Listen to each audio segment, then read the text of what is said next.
Here we are. Good morning, I like doing that. Welcome to Friday, the 1st of November, Overview and Scrutiny Committee. My name's Andy Crump, I will be chairing this meeting. I'm glad to see everybody's smiling faces, and I can see everybody's taken their trick and treat masks off as well, so well done. So good to see. Well, I think everybody has.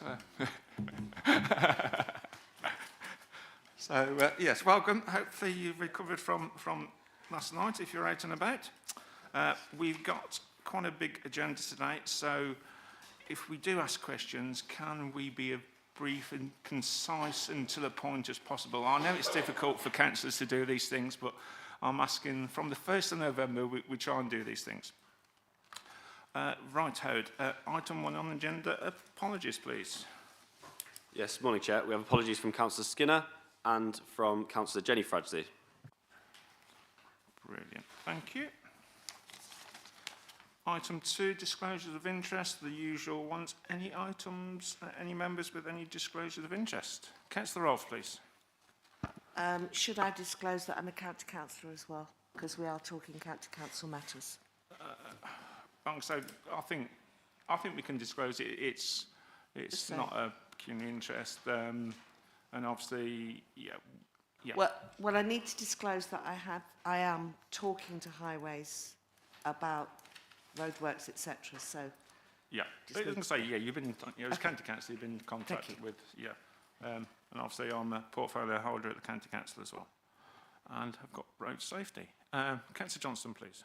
Yeah, I don't know it's an interest, but I am a member of the board of Act on Energy, which is referred to on page 9 in the report from...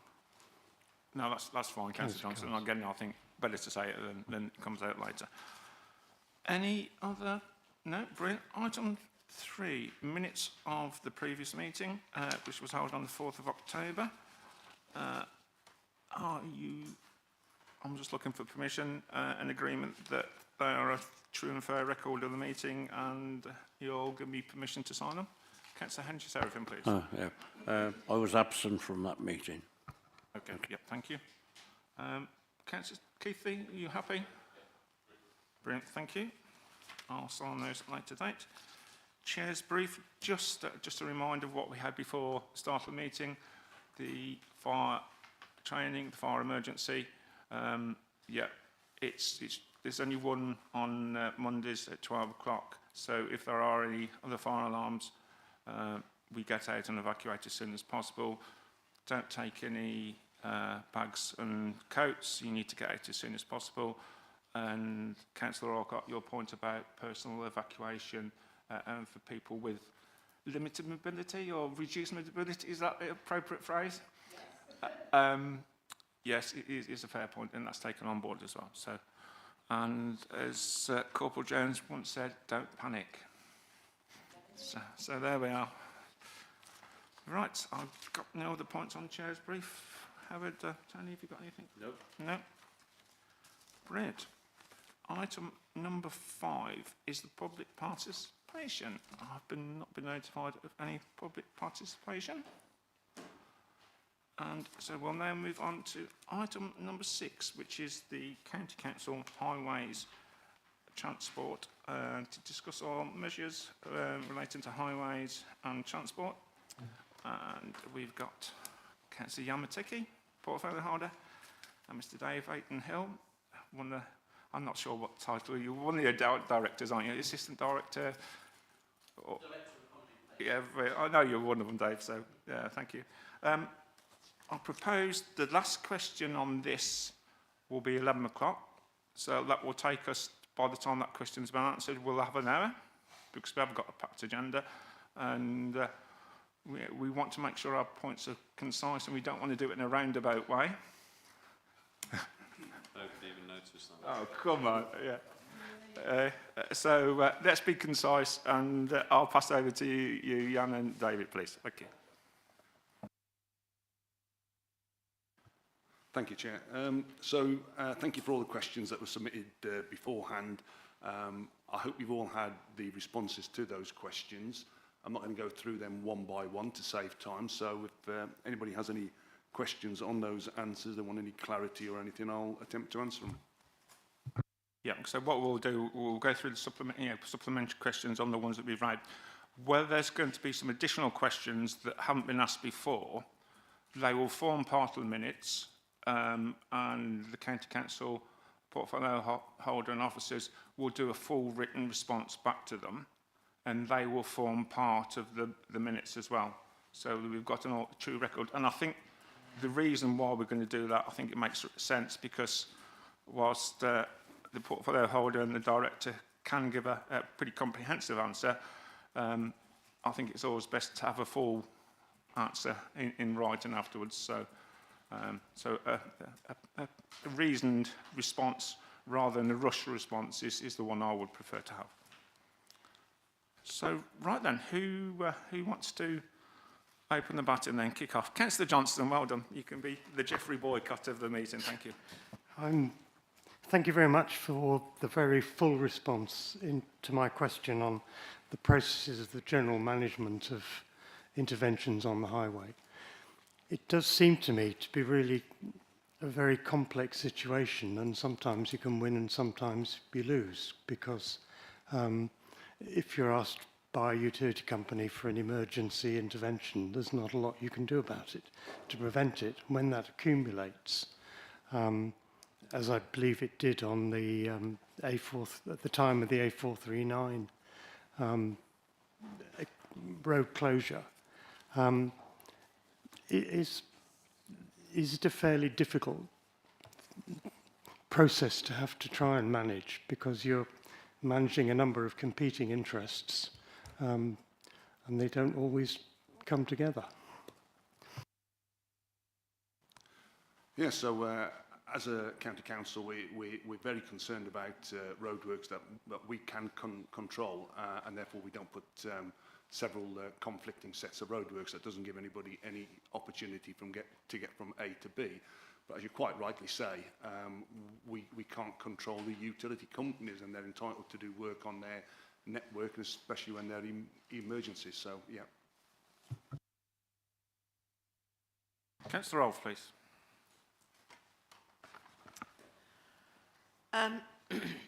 This is something that's going to come up in our conversation in a few weeks' time that we have with you. But I think what... Excuse me, Councillor Ross. Sorry, could I just say that if you can ask a question, can you tell me which question you're referring to, so I can understand and know what we're talking about? No, this is just a question. Okay.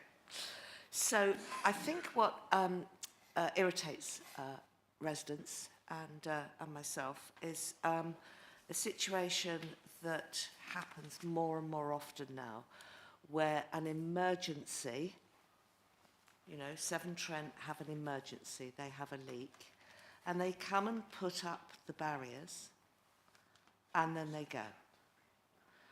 And you don't see them, as in Chestnut Walk a few weeks ago, as in many other occasions. You don't see them for 2, 3, 4 days. Now, if it's an emergency, is there any way that you as the county council can say, fair enough, okay, emergency, and also I know they take priority, so even if you said no, they'd turn up. But for goodness sake, turn up and start the work, instead of turn up, put the roadworks down, and then literally disappear for 2 or 3 days. And that's happening more and more and more. And I have 3 examples just in the last month. And I think is there any way we can be stronger about this?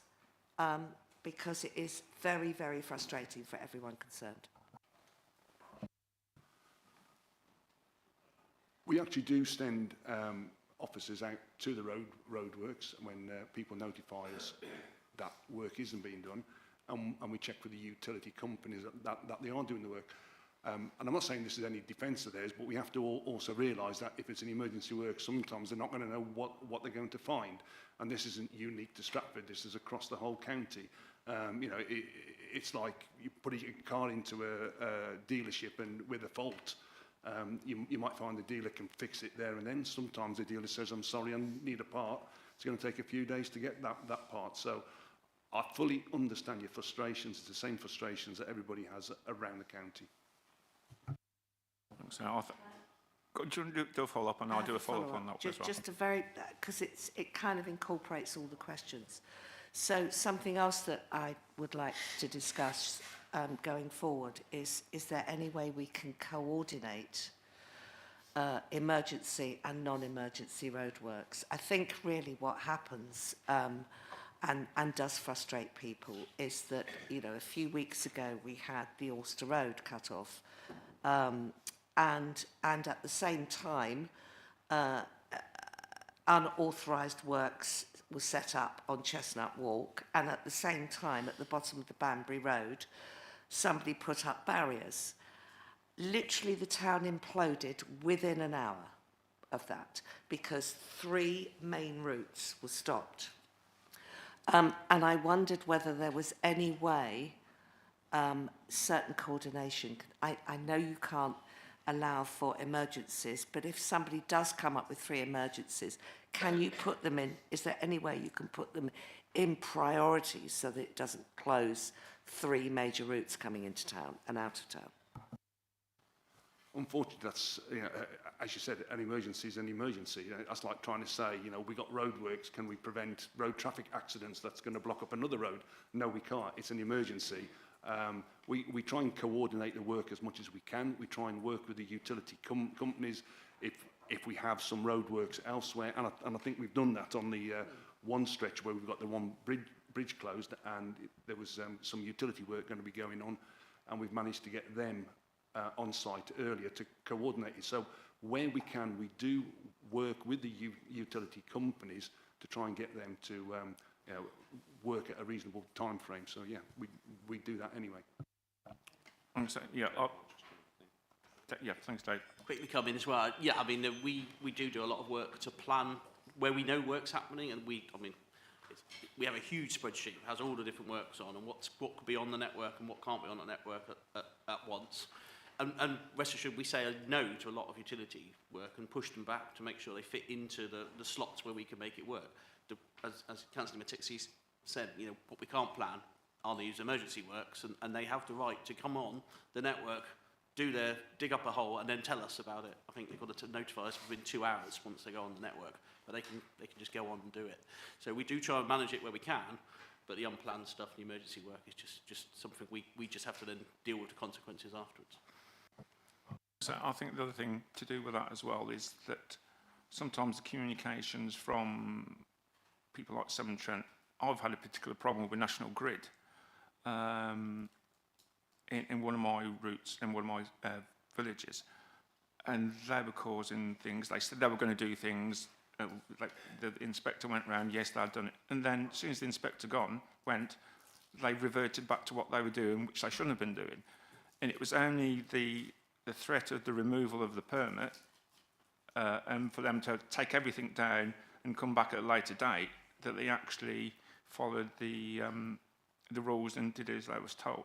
And I think the one thing that all parties could potentially do, and I think ward members as well have got some duty here, is to communicate as much as possible. 1, about the reasons for it. 2, how things are beyond our control at times. And 3, what can be done. Because again, they have to be coordinated, because you might take a decision that then has unintended consequences elsewhere and makes the situation worse. So I think there's lots of things we can learn about that, but some of my frustrations of turning me grey is dealing with the utility companies that are not as accountable to the public as we are as councillors, and I do find that frustrating. And sometimes I have some members of the public block the people getting there to get a response because they just wouldn't listen. And whilst I wouldn't advocate that sort of action, I can fully understand what they're doing. So thank you for that. I've got Councillor Wally Hoggins, please. Thank you for your responses, as particularly to do with the A439 route into Stratford. I think that having looked at the answers to these questions, I do think that we could have obviated a lot of the concerns and complaints regarding that if we had actually put up a notice, forgive me if it was there, but I don't think it was, stating very clearly why this work was so very urgent, because I'm making reference to the 26 serious collisions, but most importantly the 8 fatal collisions on that stretch of road. And I think if it had a sign that say Warwickshire County Council working to, you know, to try to stop any more fatalities, or 8 fatalities in this area. I think that would have helped the public to understand the very urgent need for that work to be done, especially as I know that funding like that doesn't come along all of the time. And I wonder if moving forwards, if that's something that we could encourage utility groups to do, and the county council, to be very specific on signage and say, this is why we're doing these works. It's equally as important as to how long these works will be done for. Goodness knows, we travel down motorways and there's all rafts of sign only working Monday to Friday. I'm sure we could get something else in there. And I just think it's a missed opportunity, really, for all taxpayers to realise what their money's being spent on and why. And I do think that is important moving forwards. And again, I agree with Councillor Crump when he says that at villages, often with the group WhatsApps, you know what's happening. And again, it is that messaging that we get out there. You know, we are living in a... I'm sorry, I've got a sneeze coming on. Excuse me. Thank you. I hope my husband's not watching that, because I know what he'd say at the end of it. So what I was going to say is it is about that messaging, getting those messages out to people, especially within emergency works as well. I just think maybe we could use it as a learning point, that we have the clear reasons here for these roadworks being done, and the utility companies need to step up. I'm also concerned about the third-party contractors that some of the utility companies are using. These are the ones that just abandon holes in the road and just walk away on a Friday night till a Monday. You know, we live in the Cotswolds, some of us, and the volume of traffic at the weekends can in fact be as equally high as it is during the week. So I wonder if you could take those points away with you, please. Thank you. Yeah, thank you very much. And that is something we can take away, and maybe some sort of signage to explain, you know, that there have been 8 deaths and quite a number of serious collisions as well. We can certainly do that. And in terms of companies not doing the work or looking abandoned, you do have county councillors, and you know there's 2 in this room, and you know you should be approaching them who have access to myself and Mr. Aiton-Hill here. So you know, if you're seeing roadworks that appear to be not done, please let us know. We don't have the resource to go around inspecting every bit of roadworks, but people who actually respond to us, we will get someone out there straight away, most probably the same day, and we'll look at what's going on, and we'll contact the utility companies. That's what you've got elected county councillors for. Please use them. Councillor Littlewood, please. Thank you, Chair. Yeah, probably what I'm going to say has been covered by other questions to a large extent, but the point I'd like to make is this is a very rural district. The most common complaint I get, and can't we do something about it, is not highways themselves. It's the utility companies, it's contractors. There seems to have been in the last year or so an increased use of road closures. For example, a recent road closure, when I say recent, several weeks ago, in Oxhill, cutting off the access to the A422. The road is signed as closed at the crossroads with the 422, and there's a diversion sign which points in the direction of Stratford. Now, that isn't the easiest way to get to Oxhill from that point of view, because you would go through Tyso and it's a roundabout or a 4-mile diversion. The diversion that was set went on, would have taken you into Stratford, because you wouldn't have seen another diversion sign. They just put it in the wrong direction. We put a diversion sign up, that's good enough. When you actually inspect the work that's being done in the centre of Oxhill, the work is all on the verge of the pavement. There's no need to close the road. This is a common event that we're seeing, where roads are closed for no apparent reason, sometimes without work ever being commenced. And, you know, I think, is this an easy way out? They don't do any work very often for weeks. And what's happening is this. It's the same as having a spurious sign on the motorway. Drivers don't take any reference to it at all. It degrades the message and it causes problems into the future, and it will cause an accident. So I think enforcement with utilities is the important part. Can you do anything about that? Because it seems to me that they seem to think that they're a law unto their own self. And when you're talking about diversions, I'm sure county highways must set the diversion route. Please remember that in rural areas, a diversion from something a mile away can take you 10 miles to get around it. This has to be taken into account when the work programme's taken up. Now, I'm not talking about emergencies, I'm talking about programmed work. So I think that we have to be a little bit more in charge, in control, and I think that's what my residents in my ward certainly would like to see, and I hope you can confirm that that can be done. Thank you for your question. So I'll just go through them. So diversions, first of all, when we put diversions in, they have to be on a similar road. So if the road closures on a A-class road, we have to put the diversions on A-class roads. We can't now take the traffic down B-class roads. It might not be the simplest route, but you have to remember is that the traffic that's going to be using those roads might be HGVs, etc. You don't want to be pushing them down little country lanes. So we have to go down the same sort of road, and unfortunately, if that means it's an A-class road and a big diversion, that's what it has to do. Regarding the virgin pavement work, I fully accept what you say, and I see it a lot, and I have it in my own division.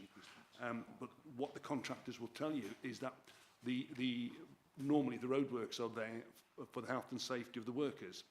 When you look at the statistics, the amount of people working in the roads that get injured, it's quite high. So quite often, even though the work isn't in the road itself, the road work is there as a buffer to protect the workers actually doing the work. Again, if there's no work being done, as I said, mentioned earlier, please contact your local county councillor and get them to actually do something about that. We don't have a crystal ball. And as far as enforcement goes, if utility companies or contractors aren't doing their work, we will issue fixed penalty notices.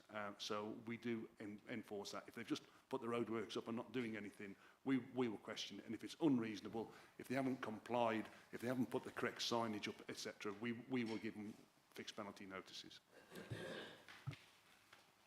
Thank you. I've got Councillor Alcott next, please. Thank you, Chair. Hello. Who certifies that the roadworks are really emergencies and not utility companies trying to get around the usual booking procedure? You know, is there an actual criteria that has to be answered to say these are emergency works? Just for example, you know, when Warwick Road was closed and the problem with the traffic then, there happened to be 4 emergency utility works happen just east on Clopton Bridge, which, you know, for residents as well as anybody who's cynical like me, I can't really see it being in that way. And the same as Councillor Rolfe said earlier, you know, one major road's closed, and then suddenly there's 4 or 5 emergencies that happen to crop up, shutting off the entire of the town of Stratford. So I just wondered what the criteria was on that, please. And I might have a follow-up question, Chair. Thank you. I'll take that one. Yeah, I mean, there is a definition of emergency works and urgent works defined in the Traffic and Road Works Act. I don't know what the year is, but so I can provide that, and perhaps we'll put that in a minute so we can have the definition. So because there is a real clear set of criteria they need to meet that hits the emergency or urgent works. They will submit a submission to say that it is either emergency or urgent, and the reasons why. Our inspectors will go out and have a look and we'll check. Now we can't always say we're not detailed, you know, utilities engineers, so they, you know, we may not always know if that's exactly, but they are stating that that's the reason, and we will hold them to account on that. And if it's found not to be correct, as Councillor Matexi said, we can do enforcement on them if they've not been truthful to us. But I'll provide the definitions. I've got Councillor Keithley next, and then Councillor... What I'm going to do is ask all the people who haven't asked a question first, and then I'll go round on second round, and you'll be the first one on the second round, Councillor Roth. That's okay. So I've got Councillor Keithley, then Councillor Fradley, please. Oh, thank you, Chair. Morning, guys. I just really wanted to pick up on your answers to questions that were raised by Councillor Rolfe and Councillor Littlewood. My own experience of diversions, sometimes you get a bit lost with them because the signs aren't put out very well. And on a couple of occasions today, you've said, well, you know, contact the county councillor if there's a problem with the diversions, which is fine, but when you're driving around and you're trying to find your way, you probably don't know who the county councillor is, or that's probably the case with many residents. If you ask them who the county councillor is, a lot of them don't sadly know. Is there an opportunity to make sure that there's a sort of contact telephone number every time there are some of these diversions? Sometimes I see them, you know, if there's a problem with the roadworks, please ring this number. But more often than not, I would say in the countryside, you don't see anything. You know, you haven't got any point of contact. So it'd be quite difficult for most residents to know where to go to report that the sign's in the wrong place or they've been sent round the houses. Yes, so there is the county's got a website where you can report any sort of road issues, and that's available to everybody. And obviously, the residents are coming to you with these concerns. That's why we're sitting here today answering your questions, and you will know who the county councillor is. And I'm just asking you, just please engage with the county councillors. That's what they've been elected to do, to represent you on county matters, and highways is a county matter. They are the people to be engaged with. So we do have an app that you can use. As far as phones, some roadworks will have phones, especially if there's traffic lights there, that there should be a phone number to call. But if there's a diversion, there's not going to be a phone number at every single diversion sign. So even in your scenario, if you're driving around, you're not going to have a phone number. If it is at the roadworks, it's not going to be at every diversion sign. But there is an app where you can have a map, identify where the problem is, and actually specify what it is. Councillor Keithley, follow up? Well, just to say that I think that would be useful to let people know, because I think that the majority of people wouldn't know that there was an app that you could go to report these things. Some of you might, but... Sorry, it's not an app, it's a website, so... Yeah, so... It's not an app? No, sorry, it's on the website, so you can go onto the council website, and within there is a web page where you can report it. Okay, well, that would be useful to know. And I mean, anybody watching today's meeting would be interested to know that if there were problems that you found with roadworks, that you could go to the Warwickshire County Council website and you could report it there. So I think we can put a link in the minutes as well. So I think that'll be fair. And can I just add, Chair, it's not just roadworks, pathworks, rights of way, street lighting, anything like that, you can report all that on there. I suppose in some of the areas as well where the diversions are, sometimes it would be difficult because there's no signal, isn't there? And some of my rural places, you go somewhere, oh, ring this number, oh dear, I haven't got a signal, I'm going to have to go a bit further and try and get somewhere to get a signal. But you're right, I think the more we communicate it, the better, and make it as easy as possible. I've got Councillor Fradley to come in next, please. Thank you, Chair. When we're talking about the fact that you're putting signage up at etc. for closures, I've got an incident just round the corner from me on Rushbrook Road where it's all been set up to stop people going down that Rushbrook Road for a private house which has been serviced for that. But that work's now been finished.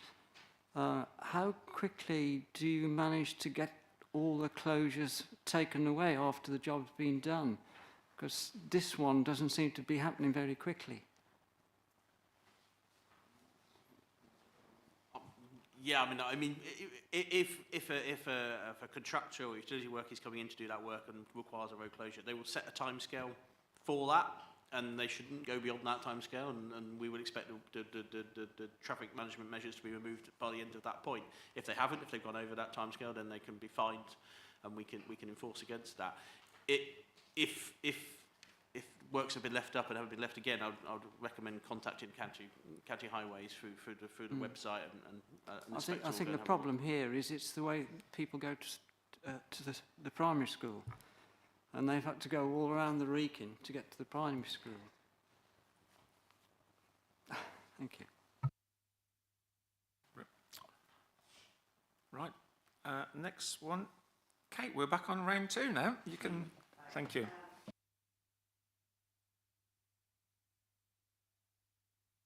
Could you put your microphone on, please?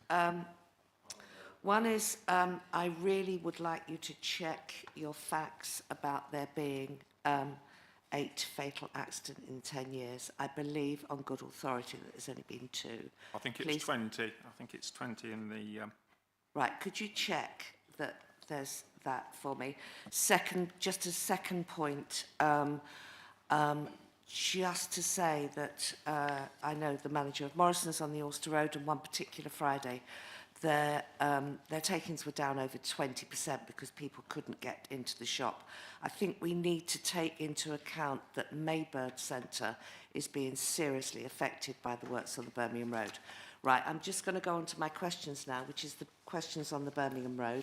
Now, you have had those questions. Can I very quickly précis each of those 3 questions? And will you please give me very briefly an answer? Kate, excuse me, were these ones emitted just... They were submitted to you on the Birmingham Road. Just recently? Just recently, yeah. Yeah. So I think with these, like I said at the start of the meeting, that we've had the full responses to the ones that were submitted within the deadline. What I think we've agreed, and again I said will be part of the minutes, is that we can ask the questions, but I think it would be unfair to expect a full response with a short timescale back on those questions, being that complicated. And I've asked, and it's been agreed, that the question and the responses, the full responses back from the County Council, will form part of the minutes.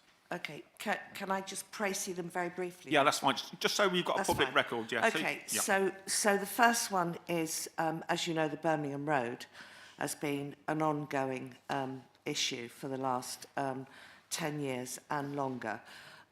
So we just want reassurance that phases 2 and 3 will be completed with priority, because I think for most people that live around the Birmingham Road, they were pretty upset that the Warwick Road took priority over what works were happening on the Birmingham Road. The Birmingham Road is dire. It is absolutely dire and needs doing. So I kind of want reassurances that when phases 2 and 3 are done very, very quickly. The second question on the Birmingham Road is, would you, as a county council, work with SDC to look at increasing, because we have ideas too, increasing the use of the park and ride by visitors and residents, actually, because you could use that very well on residents. So we need to work together, and we need to understand that we can work together on work on the park and ride. And would you support a meeting between the 2 authorities? And the third question is phase 2 of the Birmingham Road is expected to be completed by the end of January. Right, so can you explain why that work is happening through the autumn and the winter, when of course the weather is much worse, although climate change will probably change the mind of that one. Could you also tell us how much has the extra resource cost WCC on top of the current estimation of 7.47 million? And is there any contingency in the budget for this project to allow for more extra resource due to bad weather? Thank you. So you'll see the 3 questions that were submitted to you are much, much longer, much more detailed, have a lot more background to them, but they are just basically the 3 prices, if I may. Thank you. Yeah. Jan? Thank you. So, no, I haven't seen those questions at all. We were asked for questions to be submitted at least 7 days beforehand, and I haven't seen those questions. So, Howard, they were submitted, weren't they?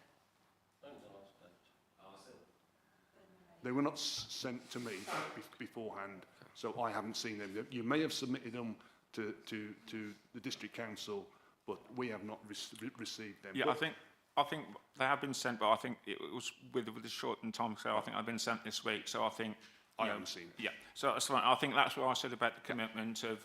But we've got the full. We'll put the full questions, Councillor Rolfe, in the minutes, and we'll put when we get a full answer back from the county, we'll put that full answer in as well.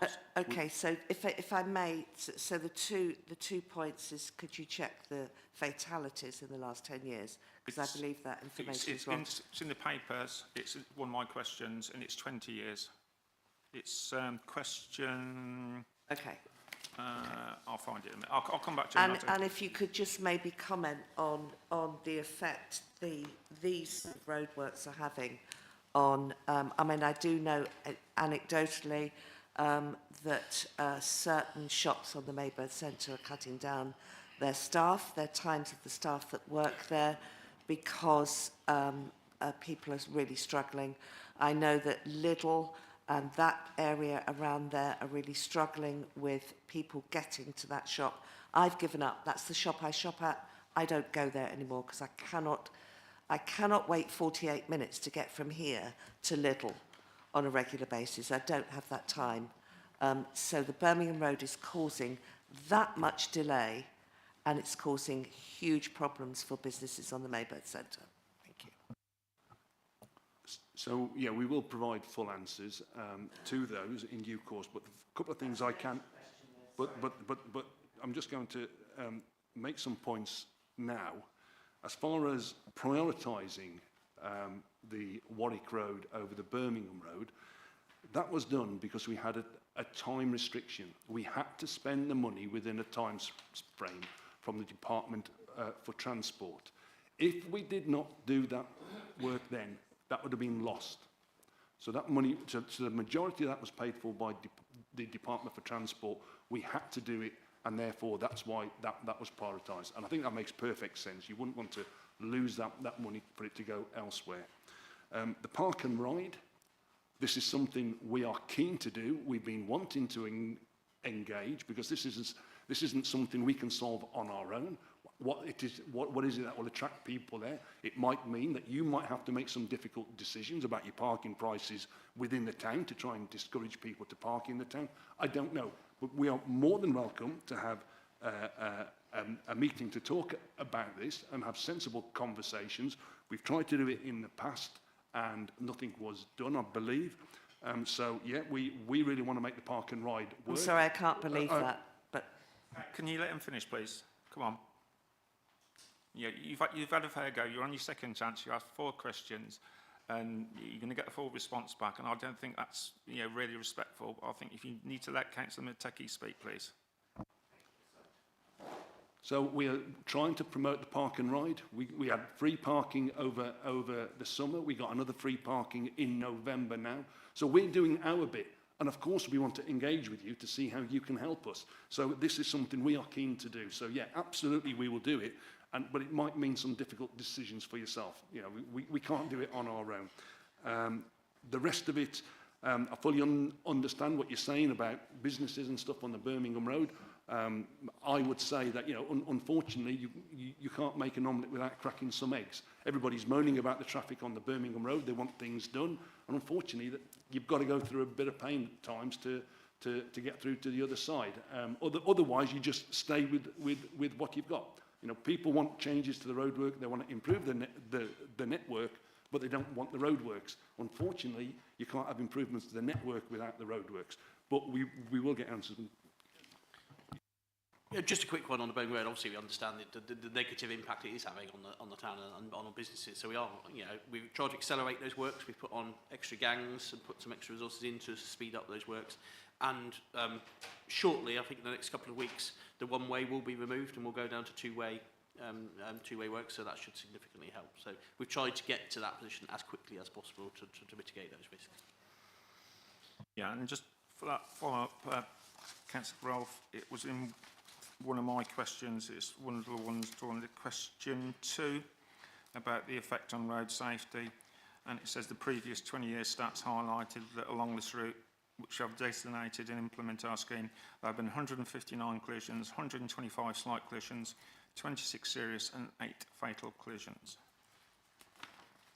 And we're looking at the scheme, the total cost was 1.82 million, of which the county received external funding of 1.32 million from the Department of Transport. So almost 3/4 of that was funded externally. Can I also add in there, Chairman, amongst the other questions was how many permits were issued over the past 5 years in the county, and that was your question 7. And you'll see that the percentage of permits issued in Stratford district area is falling. It was at 27.5% in 2021. It fell down to 20.5% in 23-24, and in the current year we're running at just under 20%. And when you compare that to the percentage of the network that is actually in Stratford district has 40% of the road network. So actually as a percentage of permits for the number of roads or the amount of roads you have in the county, you're doing far, far better than most, well, all the other districts and boroughs. Right, thank you very much. I've got Councillor Passingham. Thank you, Dave. Please. Park and Ride, you said that the Park and Ride was free over the summer and it's going to be free again in November. I understand that the number of people using it doubled over the summer, but people are a bit disconcerted that it then stopped and it's now starting again, just when people are getting used to it and telling other people that it's available. So is there any chance of it being permanently free and building up the number of people that use it? And as a second point, would that mean that you would possibly reopen the Shipston Road Park and Ride near to Waitrose, because that could take a lot more congestion out of going over the bridge and in the middle of Stratford, if people use their cars less in the middle of Stratford. So I can't really comment on the Shipston Road. I'd have to go and look at it. But as far as continuing the free park and ride, that does cost. You know, obviously someone has to pay for that, and the taxpayer is going to pay for it. And the county council has limited resource, but maybe in the negotiations that we have on how to make it work, and maybe if the district council maybe wants to sort of contribute towards the running of that could be something that we could consider as a joint venture. Yeah, things I was perhaps going to come on that. This is something that's part of the conversation. I know you've got a point associated with this. I know about yeah. I'll bring you in on that in 2 seconds, but I think that's the whole point of your conversation, joint working, and I could see from a green transport issue, pollution-wise and congestion, that if we can get more people onto the buses, it's you know, I think it's not beyond the wit of officers and councillors to come up with some form of solution or some form of way it can be extended. So I think it's your point about speaking together and how this is a joint plan. It's not, whilst transport and highways is mainly a county council responsibility, you know, we've got a part as a district council to play. And I think Councillor Keith and I have got something to perhaps raise at the end about things being linked in as well. So I think that is a really good point. But you want to come in on the Shipston Road, Councillor Rolfe? Yeah, so the Shipston Road Waitrose car park is privately owned. It was always and has always been privately owned. Part of the planning condition of Waitrose was to allow that area to be free parking and a bus provided, which was for 10 years, free parking, a bus provided backwards and forwards from the Shipston Road into town and back again. Once that obligation, 106 obligation, ended, it went back to being a private car park with charges, and the bus was removed. Okay, So it is privately owned land. And in fact, the whole of the car park to Waitrose, even the Waitrose car park, is privately owned. They have a deal with Waitrose on what they do. It's all privately owned. Okay. Again, something that might be for the future that we could potentially negotiate and look at. And again, as part of planning obligations, is a planning authority, we might be able to look at things as well. So, yeah, some good points there, Councillor. Thank you. Councillor Littlewood, please. Thank you, Chair. Actually, Councillor Passingham has already started on the question, but I want a very succinct and very simple question.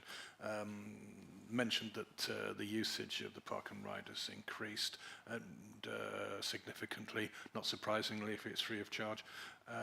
Have you actually got numbers, or could you provide me with numbers to the usage, please? I know there was a press release that came out that said about an 112% increase over the summer compared to previous years. That stuck in my mind somewhere. That's the trouble being a numbers geek. But again, I think... Yes, Chair, but actual numbers, not percentages, are useful. As an accountant, you know, figures and percentages can be manipulated. Councillor Wally-Hoggins, please. Yes, thank you. This is a question for the officer mainly, but of course the portfolio holder can come into this. Can I ask what the priorities for the Highways Department at the County Council is for the Stratford districts, please, moving forward, and what your key performance indicators are? Thank you. I mean, our priorities for transport are set in our local transport plan, so local transport plan 4, which is our county-wide strategy that sets out our transport priorities. There are a number of performance indicators within that for the county, at county level. At a district and borough level, part of our commitment in the local transport plan is to create area transport strategies, and they will be for each of the district and borough council areas. They're being worked up in drafts at the moment. We should have them available for initial engagement and dialogue with partners, stakeholders, and particularly the district council by the end of this year. So what that will do is create the transport strategy. It will take the local transport plan 4 that we have and apply it to the specific circumstances of Stratford, and that will set out the priorities and the ambitions that we jointly have for Stratford District. Okay, thank you for that. Again, this is one of the questions that we've sort of raised now. Again, if we will put that in the minutes as well. Councillor Misaki? I think you're not very happy with that answer. Is that right? I would like a few specifics. I think at this point, if it's coming out at the end of the year, I mean, we are in November now, hey-ho, that I would have thought that you could have given us some headlines to think about by now, to be fair. Thank you. So the actual plan for Stratford is not going to come out at the end of this year. We're actually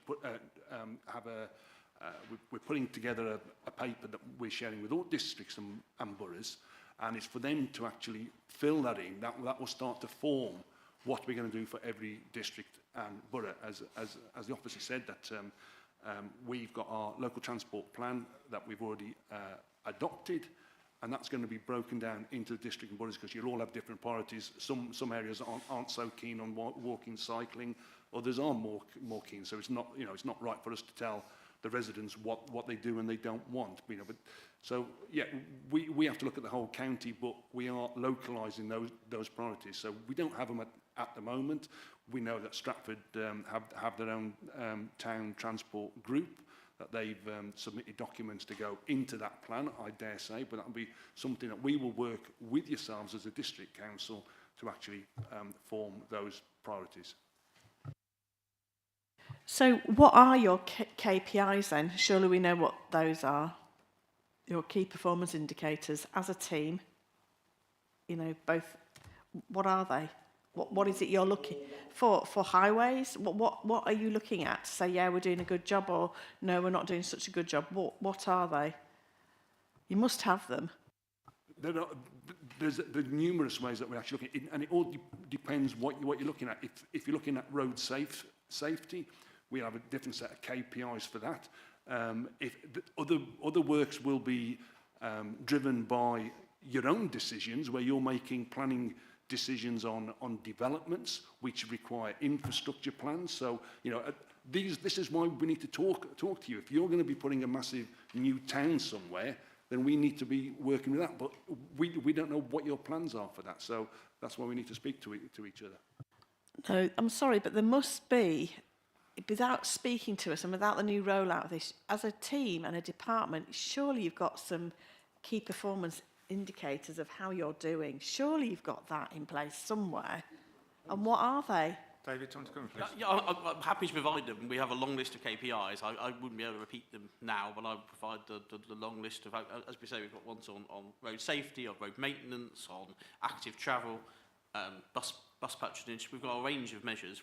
I'm happy to pull them out of our corporate plans and pass if you could put those out, and obviously details of where the county's been in surveys to do with, like, I think it was the conditions of the road or potholes and where they are in, you know, obviously there's been quite a few surveys recently, so I think that would be pretty good. Right, we're coming to the end now, so Councillor Alcock, and then I might sum up with just one more thing afterwards. So Councillor Alcock, please. Thank you, Chair. First of all, with the Birmingham roadworks, you know, we've got the list of when you're going into phase 2, phase 3, etc. Except at the moment, we haven't got any definitive plans of what that's actually going to be. Is there going to be the planned slip road into the Maybird or Tesco? Is there going to be a bus lane? We want to promote the park and ride. A bus lane would make sense on that road, but currently, nobody seems to know actually what the definitive plan is for phase 2 and phase 3, though we're already going into it. So that's the question, is when will these plans actually be available, so that we can actually talk about it with residents, etc., and be able to look into it in more detail. And also, it's more of a gripe more than anything else. It does concern me that data of 20 years is being used as examples. That isn't the usual practice. It's normally 3 to 5 maximum of data. Is that right, Councillor Alcock? Because I don't think that... It is correct, yeah. It's just that we could be working on a problem that has actually already been solved. I don't think that's the case, because I would assume... Sorry, can I just carry on speaking with the rest of the details I've got, Chair, and then you can interrupt me afterwards? Surely you should, it is the Chair's prerogative sometimes to come in. Okay then, Chair, if I'm not allowed to speak, then thank you very much for your time. Councillor Alcock, you know I didn't say that at all, and you can see that back on the recording later that I will show to you if you want me to. I'm not saying that, but I'm just making sure, because we have to make sure the credibility of the scrutiny, of the Overrun Scrutiny Committee, is based on facts and evidence. And if you've got facts and evidence that are saying this, and you can provide those details, where you're from, where you've got them from...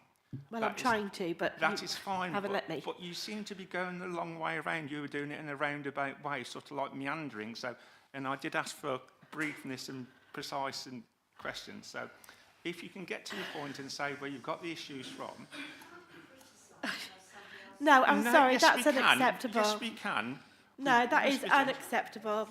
No, you can say this is, I've been told off in the past by yourself at Full Council about things. So we've got external people here. We've got to make sure the credibility of the Scrutiny Committee is maintained. So if you can say, well, I've got this X, Y, and Z, and why have you done this? This is different, and how have the Department of Transport accepted these figures and given you 1.32 million? That is fine. That is a perfectly acceptable and reasonable question. Can I continue with my information now? Yes. Thank you. For example, in the A439 Warwick Road was actually resurfaced in 2014 due to the fatalities that had happened in the time, which meant that the fatalities on that road declined hugely. So there has only been 2 fatalities in the past 10 years. So using numbers like there has been 8 in 20, it sort of isn't giving an honest review of it, in my opinion. So with the work already being done, I just want to ensure that by following the data that we have, we're not actioning work that's already been actioned.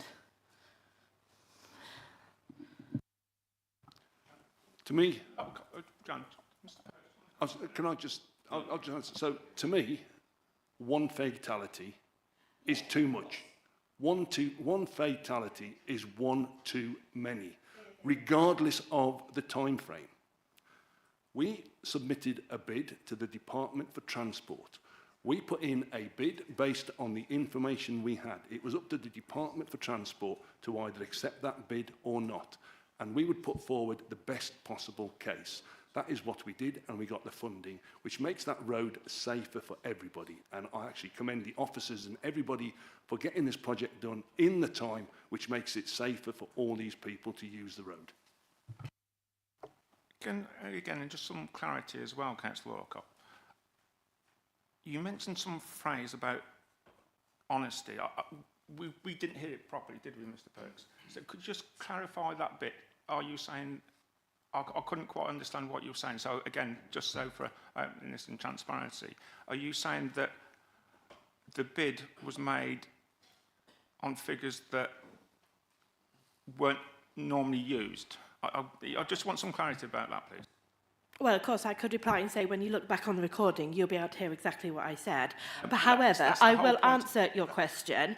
It wasn't a case of, it's not a case of what you put into the bid being open and transparent, honest. It's more the perception that is given to residents and ensuring that the residents are also aware of the actual figures and the timeframes that have been used. Because there has been concern raised to me and to other members that that it wasn't always clear to them that actually data over 20 years was being used rather than 3 to 5. And that's why I raised the issue. Okay, thank you. I think there is an element of confusion here, but I think the facts that we've got out through Councillor Matecki's answer as the Highways Authority, which Warwickshire County Council is, and we have to respect that position, they made a bid in good faith for a fund that was available to and received that and carried out the work on the road. And that's now happened, hasn't it? So I think you're right, we need to ensure that there's accurate data going forward, and I'm sure from Councillor Matecki and Mr Aidenhill's answers, they will make sure that is the case. So just going back on that one as well, I assume that was a competitive bid. There would be other people bidding for money in from the Department of Transport. The Department of Transport would have a finite amount of money to allocate for schemes in the West Midlands. Yeah, that's correct. There's a limited pot, and the DFT allocated out to various schemes around the country based on their prioritisation. And did you have any feedback from them where they were questioning any of the data that you put forward, and particularly around the timescales? No, we didn't. So, yeah, so just to sum up, they were happy with the information that you passed over in terms of all road traffic collisions and over the period that you used them for. Yeah. Okay, thank you. I suppose the only other point is that, again, it's all about communication, and we need to make sure we are communicating the data. Personally, getting 1.32 million into the district from external funding, I think it's a bonus. I use that road on a regular basis, and I do think it has improved the road. And I'm on the Road Safety Partnership, and I see the devastation it affects people's lives. I go to the church service organised by the Police and Crime Commissioner to do with victims of road traffic collisions, and you can see how devastating it is. And yes, and apologise, Councillor Orcott, if I've got slightly right there. We were just trying to get to the bottom of the issue, and I misheard whether there was some questioning about the figures. I think the word you're probably looking for is transparency around the figures to our residents, rather than any other words. So Actually, more up to date might have been a better phrase that I could have used. Okay, thank you for that. Councillor Wiley-Huggins. Yeah, I think in conclusion, I go back to my original point that I made, that it is about that messaging. It's about the messaging about fatalities, serious collisions on roads. And I think that on key highways, it would actually help to cut down, perhaps make people more aware of what's going on, so that when roadworks do appear, we can see what's happening, road improvement works. But I do think that the messaging around it for all of our sakes, and for the motorists themselves and other road users, that being clear about the number of fatalities within a period is very important. I live near the Foss Way, and the number of fatalities on the Foss Way across counties is horrific. You know, I know that in Gloucestershire Cotswolds, there's signs up repeatedly about how many fatalities there have been, and I think that's a key piece of work. I think it, you know, make it more impactful. It's like cigarette packets, isn't it? You know, 12 people didn't go home to their families this year as a result of an accident here. That's what is needed. It's that clear and robust messaging about the need for works and trying to keep people safe. Thank you. Thank you, Councillor Huggins. Yes, it's a really serious thing. You know, like I say, we do need to make sure our roads are as safe as possible, and we've all got a part to play in terms of communication and the way we use our roads. So, Councillor Keith, you've got the honour of the last questions. Hopefully you'll be upbeat with your question. Well, it will be quite brief. Thank you, Chair, and I appreciate that we've run over time just slightly. It's actually in response, it's a sort of follow-up to your response to this question 2, which was to do with the vehicle-activated signs, you know, the VAS units and the policy on the VAS.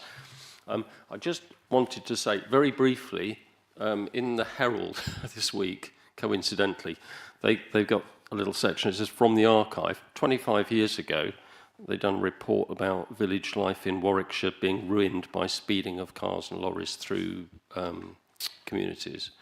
Over 90% of parish councils said they had a concern about it. And I think many of us feel that concern still exists, and the perception is in the villages that speeding is a problem. In my particular ward, Long Marston, we've also got an increase in the number of houses going in because of the airfield and the build-out of Meon Vale. So some of the villages are getting a lot more cars.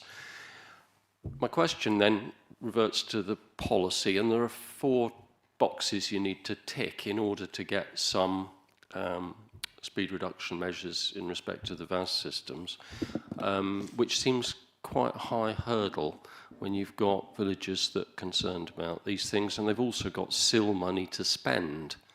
Can you just help us understand why the county had decided to bring in such a stringent approach to more signs, particularly when parish councils have got the funds to support the installation and maintenance? Thank you. Yeah, I'll answer that, and I think if I'm right, that's the same question I was asked about. I think you mentioned Oxfordshire as well in that question. I think, you know, how they're doing it. But actually, if you look at what Oxfordshire do as a big headline, yes, we're going to have reduced speed limits X, Y, and Z. But when you actually go into the detail of it and look what Oxfordshire are doing, they're pretty much doing exactly the same as we are. It has to be specific to, you know, there has to be this there, a school there, accidents, blah, blah, blah. So they actually have a list. So the headline, they're saying we're going to do this. But in reality, a lot of the schemes have to meet the same sort of criteria. As far as the VAS signs are go, you really need to be careful, as I think somebody mentioned about the motorway signs. When you see the signs, people ignore them because they've been left on. You have too many VAS signs, they become ineffective. Everybody just ignores them. The same with 20 mile an hour speed limits. You know, if you have everywhere 20 mile an hour speed limit, as Wales has shown, it doesn't work. You need to target where you need it. Where does it really need? And I think our policy is about targeting where it needs to be. Can I just follow, just respond to that? Very briefly. But it's really important. Thank you very much for that, because, you know, people listening in have got concerns, but you've made it quite clear that you need to target this. And if you have too many signs, people just tend to drive through them and ignore them in any case. So thank you for your response. Councillor Wiley-Huggins? Yeah, to be fair though, you can't much drive above 20 miles an hour in many areas of Oxfordshire due to the sorry state of the roads anyway, for fear of bursting a tyre. I know that from first-hand experience. Thank you. David, last one then. This is definitely the last one. Well, I hope it's a quick one. The first quote was about how speeding is spoiling the lives in villages, and I think, and you're saying you're only reducing the speed limit to 20 miles an hour, or putting traffic calming in if there's serious accidents and fatalities. But there's also the enjoyment of the space of the village when there's slower traffic, when people can walk and cycle more. It's just a nicer place to be. Aren't there any considerations of that sort of thing when considering more traffic calming? When looking at speed limits, we will consider the environment of which it's in, because the environment needs to support the speed limit. In effect, I think we've talked about the environment needs to almost self-reinforce the speed limit that's in there. So in village centres where there is that kind of, you want to create that environment, and that environment kind of exists, then we wouldn't be necessarily looking at personal injury, collisions or fatalities on that case. If the environment supports the 20-mile-an-hour zone and the traffic going through there would support that, then we would be happy to look at that. But it's about the environment, making sure it fits with the right speed limit. And can I just come back to another point you made about some parishes have got the funds to do that. What we can't do as a highways authority is to make decisions on the highway just because someone's got money. We cannot do that. Yes, there are some very rich parish councils because they've had a lot of development, but where would that stop? You've got a wealthy landowner that wants to divert a road because he doesn't want it by his. We can't do that. We have to have a policy. It's not about money. Obviously, if the council's paying for it, then we will prioritise it in an order.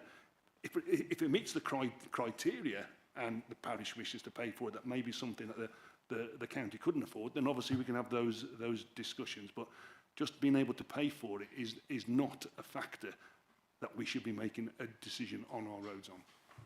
Yeah, and so I think, and again, this last point there, I think that you get better buy-in when there's buy-in from the community. You get better results from the community. And I think, was it Meon Vale, Stuart, that the developer put traffic calming in, and they've had to take some out because of the noise? Was that in your development? Oh, there's one development where they put some traffic calming in. The developer put them in originally, and they've had to take them out because of the residents weren't happy because of noise concerns and pollution. So when you get the buy-in into these things, this is where you get better acceptance, better adherence. I've managed to get some money from HS2 and their traffic safety schemes in Southam for a 20-mile-an-hour scheme through the town centre, which I think is fair and reasonable. But then you get people, oh, it's a cash cow, it won't work, what are you doing this for? So it is a difficult one that you have to do. You have to do the balance. And like you say, we have to make sure decisions, or we ask the county to make decisions that are based on evidence and facts, not anecdotal, whilst anecdotal can be useful. But if we've got the evidence, we've got the facts, we've got buy-in from the community, again, and about the communication, I do think communication between yourselves and the district and boroughs, and particularly around planning issues, are quite pertinent as well. And I always go on the basis of unintended consequences, because you might solve one problem down one area, and that creates the problems in different areas as well, so which might be twice as bad. So thank you for that. I think we've got through a lot today. I think you've answered the questions. I think the format of providing the questions in advance and getting comprehensive questions responses has been really beneficial, and there's lots of decent evidence there that we'll put as part of the minutes. The additional questions that have been noted, again, we'll put those in and the responses back from yourselves as part of the minutes, so as an audit trail and a full record. So thank you very much. Councillor Keithley, we'll be talking about the work plan later. Can you remind me to raise something on the work plan later to do this? So thank you very much, gentlemen, and good to see you. And we'll have a 5-minute break. Thank you.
Right then, we'll restart. Thank you very much. I certainly think that last item was a really good debate. We've asked lots of decent questions, and I think asking the questions, being so complex questions in advance, giving them 2 weeks' notice, the responses have been proper, meaningful and full, and we've got lots of information that we can put in the minutes so members of the public can refer back to them as well. And then I've got Howard on the case for those extra questions that we've been asked, and we'll get a full response back to those and put in a minute. So thank you for that. Perhaps it might be something we can do again in the future to progress and get things in writing from partners who come in. So that way we've got a record as well. So I think that's really important. And now we're on to Cabinet Member question time. We've got Councillor Coles. And with a trustee sidekick, a dream team, shall we say? Is that the phrase, the dream team? Thank you, Annette. First of all, Annette, just send my regards and thank you for all your service. And we're sorry that we're going to be losing you in the summer. Yes, we're going to extend it. You can't leave in January. You've got to go into July or any month beginning with J. But yeah, your contribution has been really, really helpful, particularly on the task and finish group around social landlords, and you've had ways of getting information out of them that other people haven't. So I don't know what your previous role in life was, but yes, I think MI5 would be pleased to see your skills as well. So thank you for that.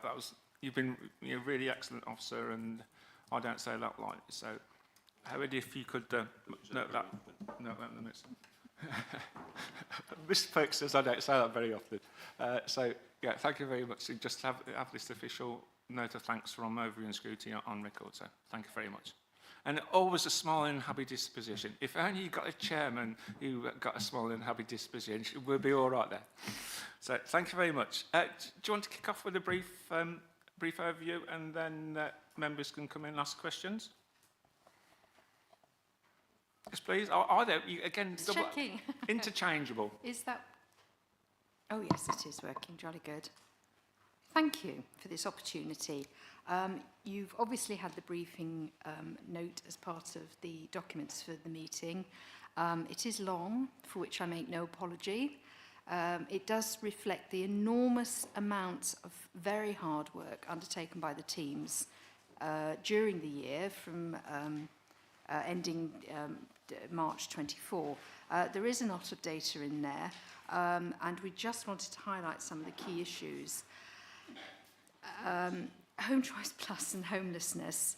The statistics highlight the number of households who need our support and the much needed social housing. They don't necessarily reflect or recognise as much the high volume of inquiries and reviews that teams have to deal with every day coming from customers and councillors in order to fully understand the position of those residents. And as portfolio holder, I have to say I am getting queries every single week of asking for help, asking for details, requesting information on. So I do know that they have an enormously heavy load of dealing with requests, especially about social housing. And I do have to pay tribute to the hard work of the officers and the very supportive way in which they have to deal with what is an extremely difficult situation. We have got funding in the council plan to review the efficiency of the Home Choice Plus system that's used, to consider an upgrade to what we have and what we're using or to a different system. And this is in order to make efficiencies, to improve the service to customers, and to release valuable team time to focus on the exceptions, the more difficult, the more tricky cases. I'm sure you've seen in the media that there has been numbers of people supported in bed and breakfast accommodation soaring in many districts. Our numbers fluctuate, currently stands at 34, so it's slightly down from 2023. And there are plans in train to bring online 8 more units of single shared accommodation, in addition to converting some of the 2-bed self-contained units into 2-bed share units for single household. And of course, work is ongoing for Evesham Place to support as well. The Growing Opportunities Plan is in place. It's part of the council plan. That's an enormous piece of work involving 20+ partner organisations to collaborate on and deliver services in our communities. And at this point, I was also like to put on record how much I admire the work that has gone on there, the enthusiasm of our partners to be involved, and the work that they have developed. It's really something to respect, the work and effort that has gone on in these meetings and the outcomes of them. And I would just like to very much make it public for my thanks for those organisations who are involved. It's a hard job to oversee a massive collaboration like that, but in addition to the progress we report in the quarterly performance report, there'll be a year-end report to update our achievements. Also UBUS, it's on target for switchover to county. It has taken sweat and tears to get there, but we're nearly there. There is a lot of evidence in the report on the potential impact of the cost of living on our residents, and the revenues team data particularly evidences the growth in recovery action and insolvency. There are other interesting facts and figures in here, especially relating to the transactions of customer service and the reprographic teams, much of which is fascinating and one's never really aware, so I'm glad to see that everything that the team does is reported in here. And I hope you found the report useful and of as much interest as I did. Thank you. Thank you, Councillor Coles. That's really helpful. Yeah, again, information in advance, it helps us to scrutinise. We can look at the information and make decisions or ask questions or probe things a bit further. So I think that's really helpful. And again, if you could pass on our thanks to the teams, particularly the revenue teams who've been really helpful with my mother-in-law in her move to a sheltered accommodation. That has really made my life a lot easier as well. So again, if you could pass that on. I ought to declare an interest. Yeah, but yes, they are excellent, and I fully commend their support and services on that one. So thank you very much. That's a double win from as far as I'm concerned. So who would like to ask some questions? Councillor Keithley, please. Yeah, thanks, Chair. Thank you very much, Liz and Annette, for this update as well. Very interesting, and thank you for all your efforts since you've been here, Annette. I'm sure we're going to miss you.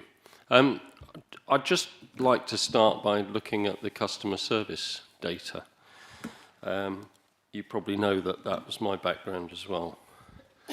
So on page 11, you talk about the number of interactions that's logged onto the CRM system and the number of calls that you're taking, the number of calls that are directed through reception as well. That's a heavy workload for the team.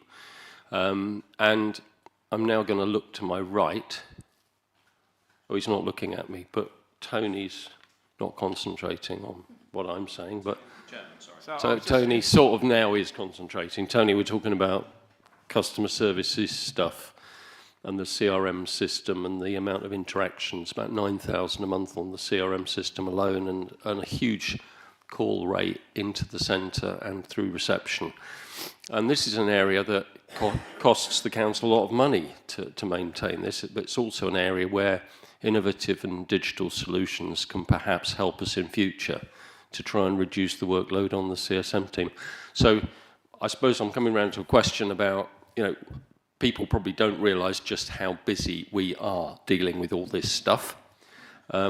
Tony, in terms of sort of innovating better solutions to support the team to manage this, what sort of things are we looking at in respect of, portals that people can help themselves to information? Are we getting a lot of sort of repeat requests for the same stuff? What can we automate? What's going to change in the next few years? Because there is a very chunky cost burden in respect of this. I don't know if you want to comment, Annette, before Tony tells us what he's got in mind for the future. You might have some ideas. Thank you. Yes, I would like to comment because we are quite innovative in our approach at the moment. Working with the ICT team, we have got an AI bot, Layla, not the same Layla that some of you might know.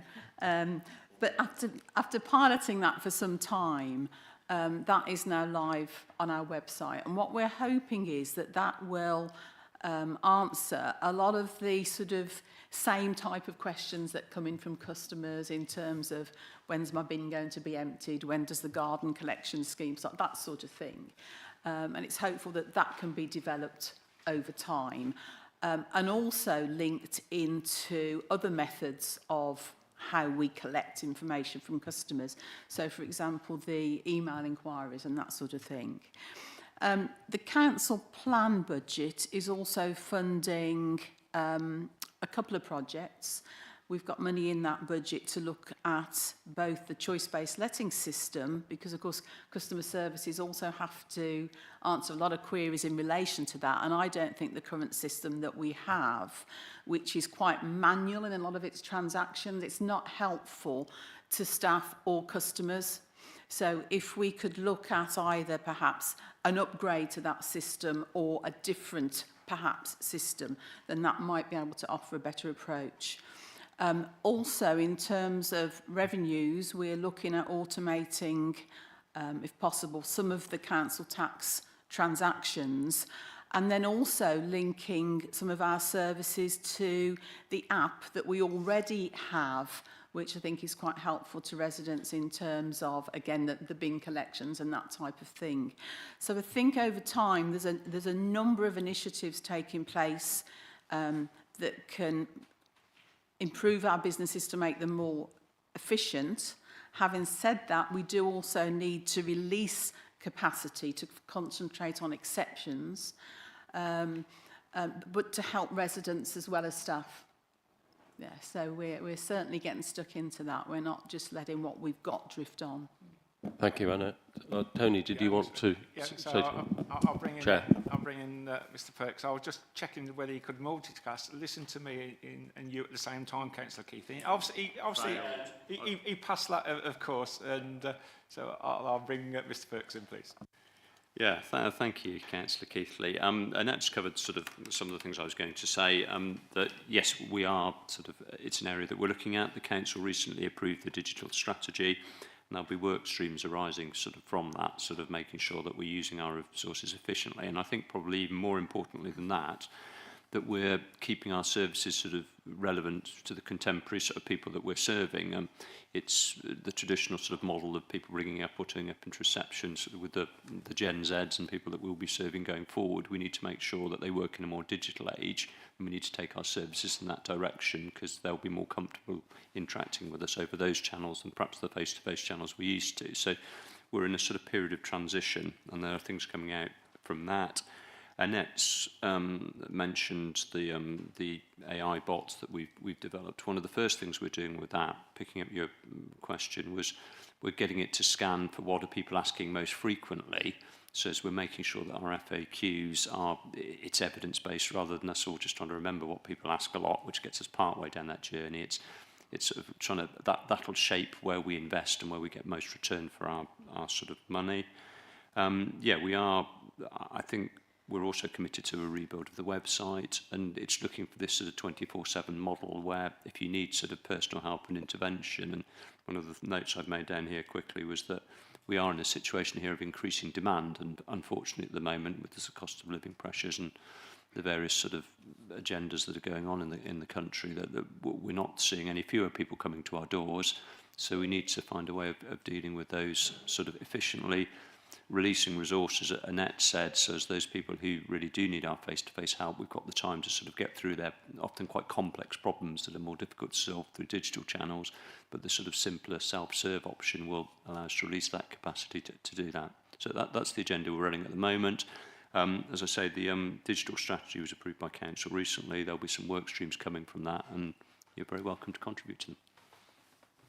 Yeah, and again, going to come back. Yeah. Well, only to say thank you for that update, both of you. I mean, it is really an important area because you know our population and the number of households we have is set to grow significantly over the sort of medium term. So we can't expect the demand on these services to lessen; they're only going to grow. So any solutions that we can provide to streamline how we provide our services most effectively is going to be beneficial.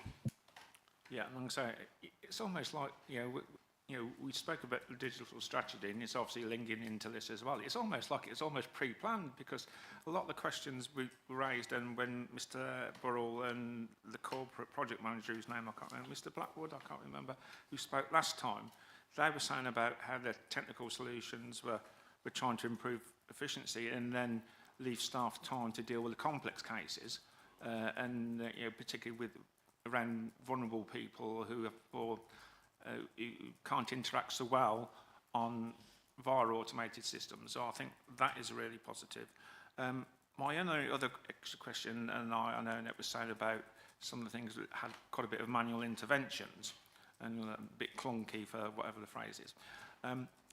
Are you involved in staff suggestions or the way to improve these systems as well, to maximise them, to get the best efficiency out of them? Thank you, Chair. Yes, we certainly will. We've started off doing a process mapping exercise of the choice-based lettings system, and that clearly identified sort of the sticking points and where the queues build up, and that sort of cyclical application, not all details provided back to the customer doesn't provide everything we've asked for, but that sort of circle which delays the application being processed and getting that person eligible to bid for properties, but then also impacts on the workload of the team and also like the customer service team, because people are ringing up to say what's happened to my application.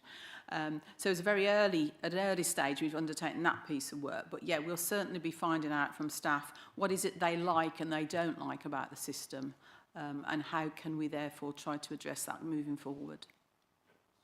It does sound like you're trying to get things, so only one intervention, get it right first time, and then move on, rather than keep on going back several times, because it's frustrating for staff, it's frustrating for the member of the public as well. So yeah, no, I think that's really positive, really important. Councillor, hold on, who's on this? Councillor Johnston, you've indicated, haven't you? Sorry. I'm going to go on to a different topic, which is the section on homelessness on page 7. Very pleased to see the number of interventions being able to be made to prevent homelessness. But my specific question is on, I've got 2 questions on B&B. One, I guess I'm concerned we've still got a high level of usage, which is over our target. Can we see how we might be able to be in a position to reduce that? And fairly specifically, B&B, as I understood it, means bed and breakfast. And I'm concerned that I know we're using facilities that are some distance away from the centre of Stratford, where people will have to pay or quite a long walk to access the Fred Winter Centre, for instance. I'm just wondering if we can do anything to assist those who are currently having to be assisted by food banks in facilities where they don't have access to catering. Thank you. I'm impressed, Councillor Johnson. You sneaked 2 questions in at the same time, so I'm very impressed with that. You're learning. Thank you. Thank you.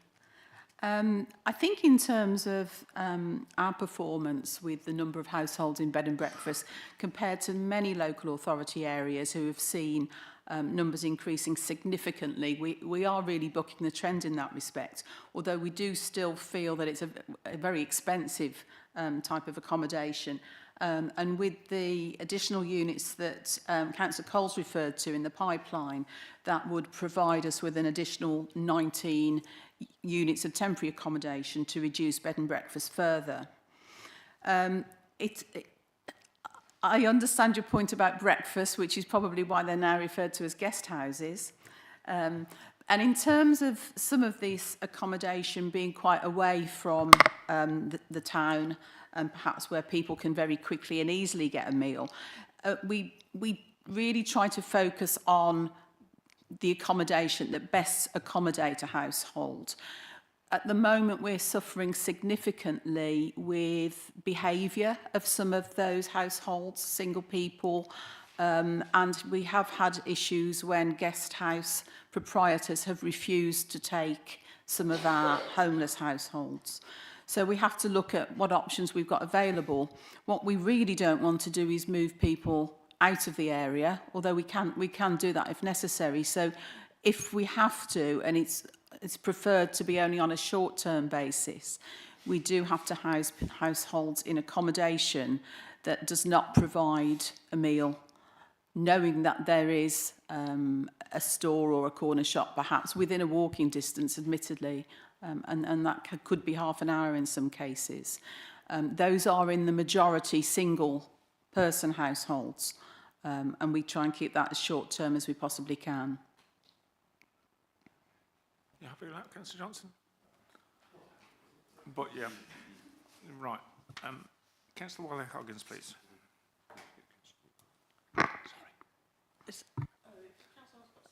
Yeah, you're right, Councillor Alcott, please. That wasn't deliberate.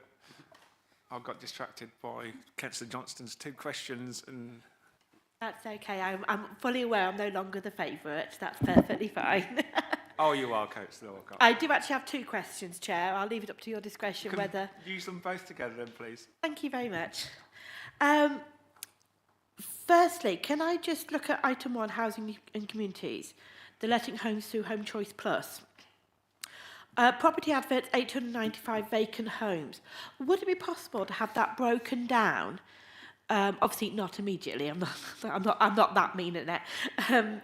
To how many are classed as shared ownership, and 1 bedroom, 2 bedroom, 3 bedroom, etc. Just as a more detailed breakdown of that. I have had comments that there's an awful lot of, buy 25% of the property and have 75% at rent on the system. So I'll be quite interested to see that slightly more broken down. The second point I want to bring up, which for clarity, I have forwarded beforehand to Annette and the portfolio. It came to my attention recently with a piece of casework with a resident. He is a man. He lives on his own. He's in a single bedroom flat. However, he does have 2 children. He's not counted as having dependents because he's not the parent in receipt of child benefit. So his partner has the family home, and he is in a 1-bedroom flat. However, because he's in a 1-bedroom flat, it means he can't have his children to come and stay overnight. And I understand this is part of the policy that the family home goes to the parent with the benefit. But is it the correct policy that we have? Are we preventing a parent from being a parent due to the policy that we have in place at the moment? And whether it's a policy and a criteria that, as overview and scrutiny, we should be looking to add on to our work programme for the future to look if it's up to date and correct for the time we live in at the moment. So could you just explain a little bit more in detail, please, about the actual policy? Thank you. Thank you, Councillor Alcock. With reference to your first point, yeah, we can certainly break that down so that we can give some idea of the categories of households. That's no problem at all. In terms of the second point, it's very difficult, and I always really think of yourselves when you deal with these queries on behalf of residents, because they're also meaningful, but also the other 300 before them on the waiting list are also very meaningful. And I think that's just down to a very scarce resource that we try and allocate as fairly as we can. You're quite correct that usually the parent with the primary responsibility and in receipt of the child benefit is the one that is deemed to be the home for the children, which means that the other parent, if they have the children overnight, have to have perhaps a sofa bed or what have you in their accommodation.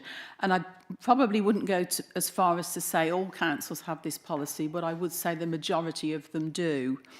I think as well, it's fair to say there are so many people on our waiting list requiring accommodation for their children for 7 days a week, that probably that has an influence on whether we can accommodate those that require accommodation for their children for 2 days a week. But the other point to take into account as well is if that parent is on benefit in terms of their rent, they would then be liable for the bedroom tax, which is the under occupation tax, which would reduce their benefit by 14% if there was a 1-bedroom under occupation, and 25% if it was 2 or more, and that would kick in for that scenario as described. When we come to look at the choice-based letting system, we will have to have a look at the policy as well, because it's got to respond to our policy.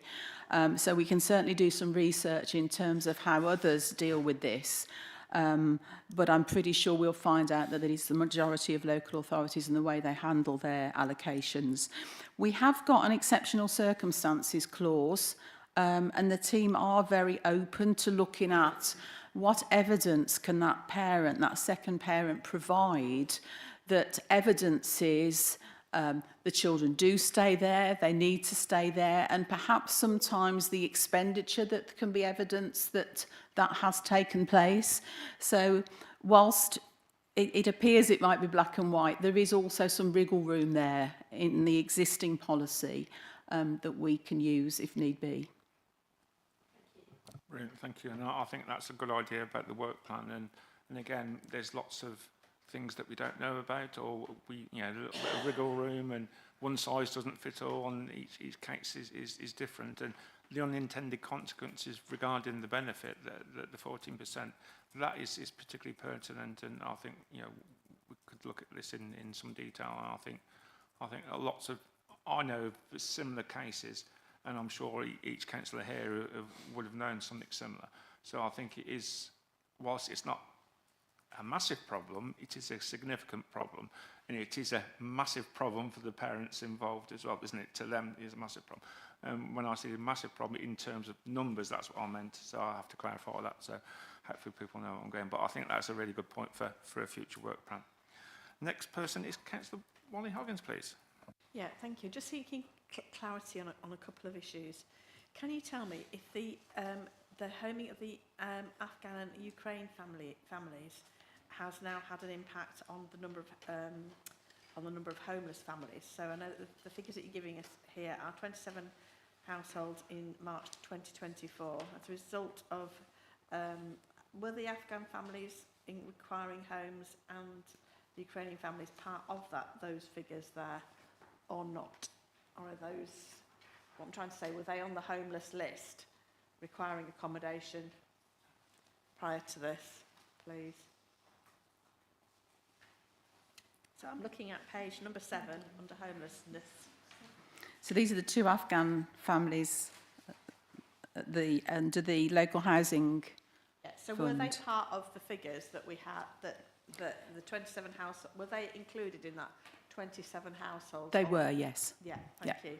And the next question that I have is that in 2020, under the safeguarding matters on page 11, the figures for 2023-24 are missing, but in other areas of the report, we are getting figures for 2023-24. So what are the number of referrals of the district? I can't answer that now for you, but I can find that out. Thank you. Brilliant, that's really helpful, thank you. Councillor Littlewood, please, you're next in. Thank you, Chair. Actually, Councillor Wallach just asked my question with regard to safeguarding. And it's important that we have those numbers, I think, because if you look at the trending of the numbers, the trajectory is not in a good way. And whereas I'm sure it fluctuates through time, up and down as a wave. It would be interesting to see those numbers, and I think it would be very useful to have them as soon as possible, if that's okay. But I can ask a second question, if I may, please, Chair, and that is referring to the numbers under adult safeguarding and the referrals to the District Council. What I don't understand, and it's my stupidity probably, but I don't understand what the numbers and the percentages refer to in that table. Could you explain what the 19.8% presumably of 701 and the 17.8% of the 56 actually mean, please?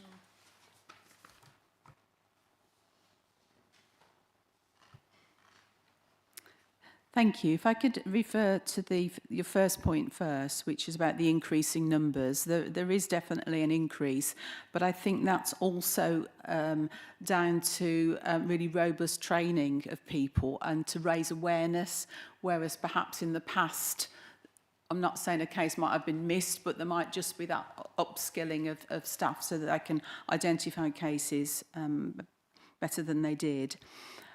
In terms of your second point, looking at the data now, which meant a lot to me at the time, but now I look at it, I'm as confused as you, if I'm being perfectly honest with you. What I would say is that the Care Act inquiries, which means that we do have a duty to inquire or to ask others, such as the county, to inquire to enable us to protect. We are developing a system at the moment. It's been piloted and it's virtually ready to run now in terms of how we can capture this data, pass it on to the county, and also get more reliable percentages and data for you. You're flashing at the moment, Councillor. There we go. Right. Flashing's just thrown me slightly, sorry. I couldn't think of a better phrase because it was. I couldn't think of a better phrase, but it was actually true. But yeah, so this 19.8% of the 701, does that mean it's 19% that have been referred to county? I would have to check that for you, Councillor. Okay, I appreciate that. Thank you very much. No, I'm flashing now. If I could just speculate, looking at the other figures, it seems to be that the larger figure is the Warwickshire County Council total figure, and ours is a percentage of that, but I'll get Annette to confirm it in detail. that's really good. And I was going to come in on a point about the safeguarding refuels numbers going up. And I did happen to say to Tony, is it the fact that the staff are better trained and they can spot things more easily and readily and they're willing to challenge? And as soon as I said that, you said exactly the same. So thank you for that. And again, I think that's important. The importance of ongoing training and obviously working with our partners and giving them the competence to either report themselves or to report to us. So I think we can get that message out as councillors. That would be really positive as well. Because it's better to raise something and it turns out to be a false alarm than not to raise it and then something untoward happens, and I'm trying to be careful with my terminology there for once. You note that, Councillor, I'm being careful with my terminology for once there, so I'm trying to be good. But yeah, I think that is a key point we need to get at. It's better to say something and say, well, it turns out it's not as bad as expected or a false alarm, and then not to say anything and then something happens. So I think if we can get that in the minutes as well, that would be quite positive. Are we happy with that, everybody? Yep, Brent. Councillor Wally-Hogan, do you want to come back in again, please? Yeah, I'm not sure if Councillor Litterwood is going to ask this question as well, but just to, can I have some clarity on page 13 regarding the insolvency cases and the costs that this is bringing to bear? Is this something that Stratford is footing the bill for here? I'm just looking at 2023-24, £603,883 there. Can you just, what I'd like, please, is some more meat on those bones. I would like to know what those figures relate to, because Smart Insolvency are obviously doing quite well out of us. Thank you very much. Thank you.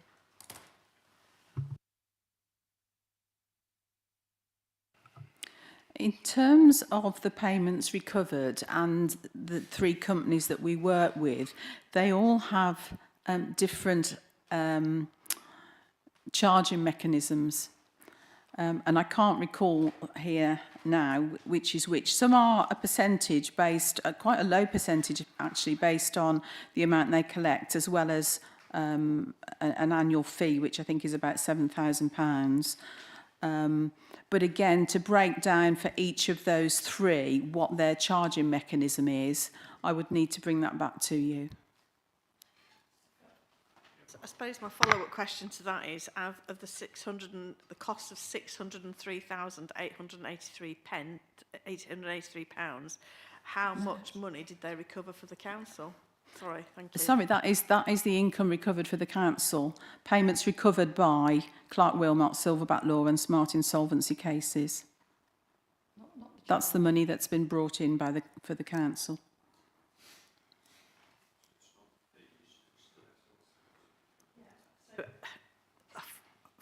I'm even more confused now, because we've got the 54 were SDC cases and 142 were other matters. So are these figures the amount that SDC have clawed back, or for other? I feel there's a bit of ambiguity there, unless I'm being spectacularly dim, which does occasionally happen.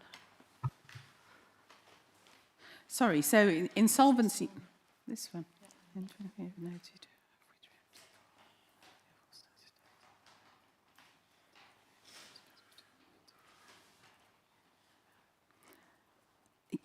What we pick up is not only the cases that we've initiated ourselves, but those that have been initiated by others in terms of our customer base. So some of them, of which 54 were SDC, we noted that there were other cases of insolvency involving our customers as well, but we hadn't initiated those. So the money collected then is related to the other matters for individuals and their insolvency?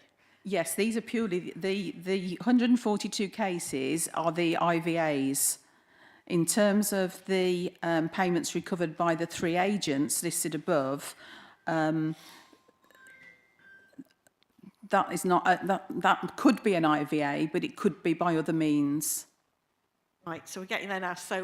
So of the 603,883 there, is that all money coming to Stratford, or is that part of the IVAs that they've collected in the round? That's all money's coming to Stratford.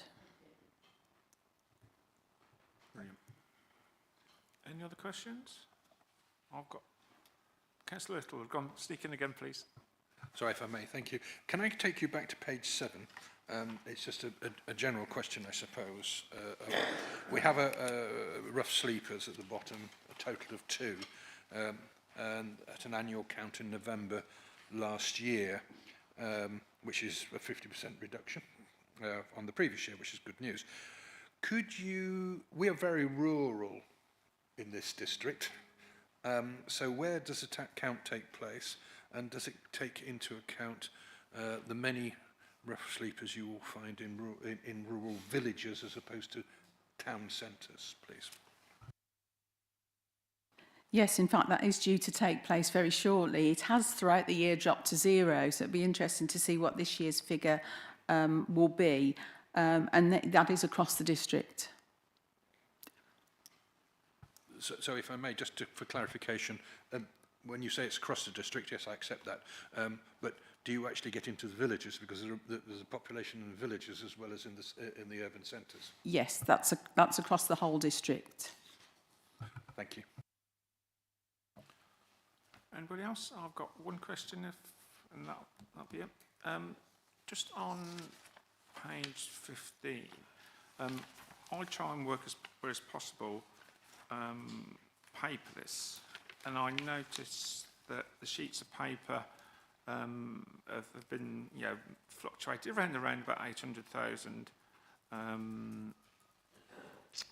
over the last 3 years, and the number of photocopies again have remained relatively consistent, perhaps slightly higher than 23-24, and with a significant amount of them being colour copies. Obviously, there's the effect on the environment, to the climate, the environment, and sometimes, you know, the efficiency as well. I've just wondered, what steps are we trying to do to, you know, to promote paperless where we can, and would there be, if that was the case, would there be some more training required for say, councillors who might need additional support on this to try and...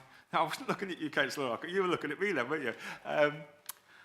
Who might need to go this way, because I know some other councils try and be as paperless as possible, and there are pros and cons, and you know, there will always be the need for some paper copies, I can accept that, but it's just some steps whether we can slightly reduce our paper consumption and go as paperless as we can. Again, we were talking about digital strategy, they won't be in efficiency. It's just a little follow-on question, but not a big major issue. Thank you, Chair. Yes, that we do make a lot of effort to try and reduce the number of trees that go into this work. There will always be colour copies. I think if you think of things like the council tax leaflet and some of our promotional work, I'm thinking perhaps some of the brochures that were completed during the year for like the reviews that have been undertaken, that sort of thing. With our staff, we are always trying to tell them to use the print room instead of the floor copiers, because printing is much cheaper, albeit there's the same amount of paper involved, but the printing itself is cheaper. There's all the council tax bills that go out.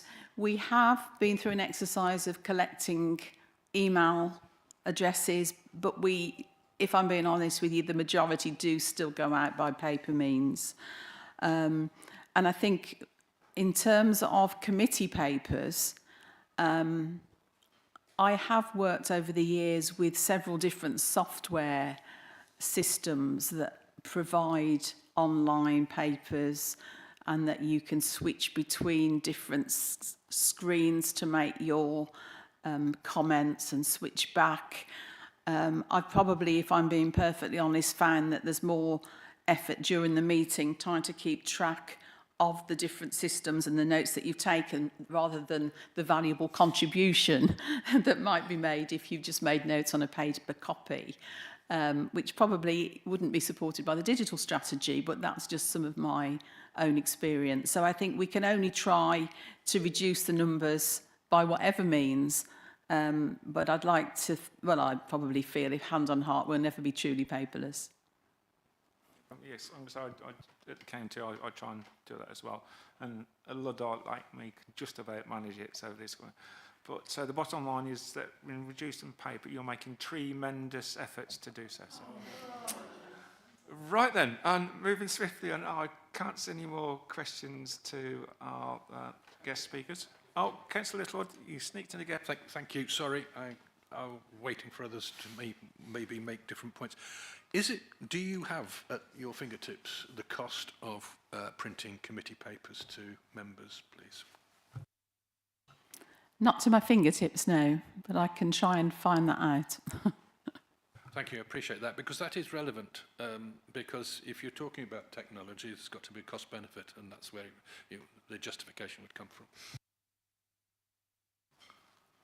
Brilliant. I don't think you have any further questions. I'd just like to thank you both for your contributions, and again, the information in advance is very helpful, so we can then ask follow-up questions, so that's very helpful. And I think you better disappear now, otherwise you might get another one of my wonderful, tremendous jokes there, and you wouldn't want that, would you, to spoil your afternoon? So, thank you very much. Next item on the agenda is the Cabinet meeting on the 4th of November. We've got 4 items we're looking at.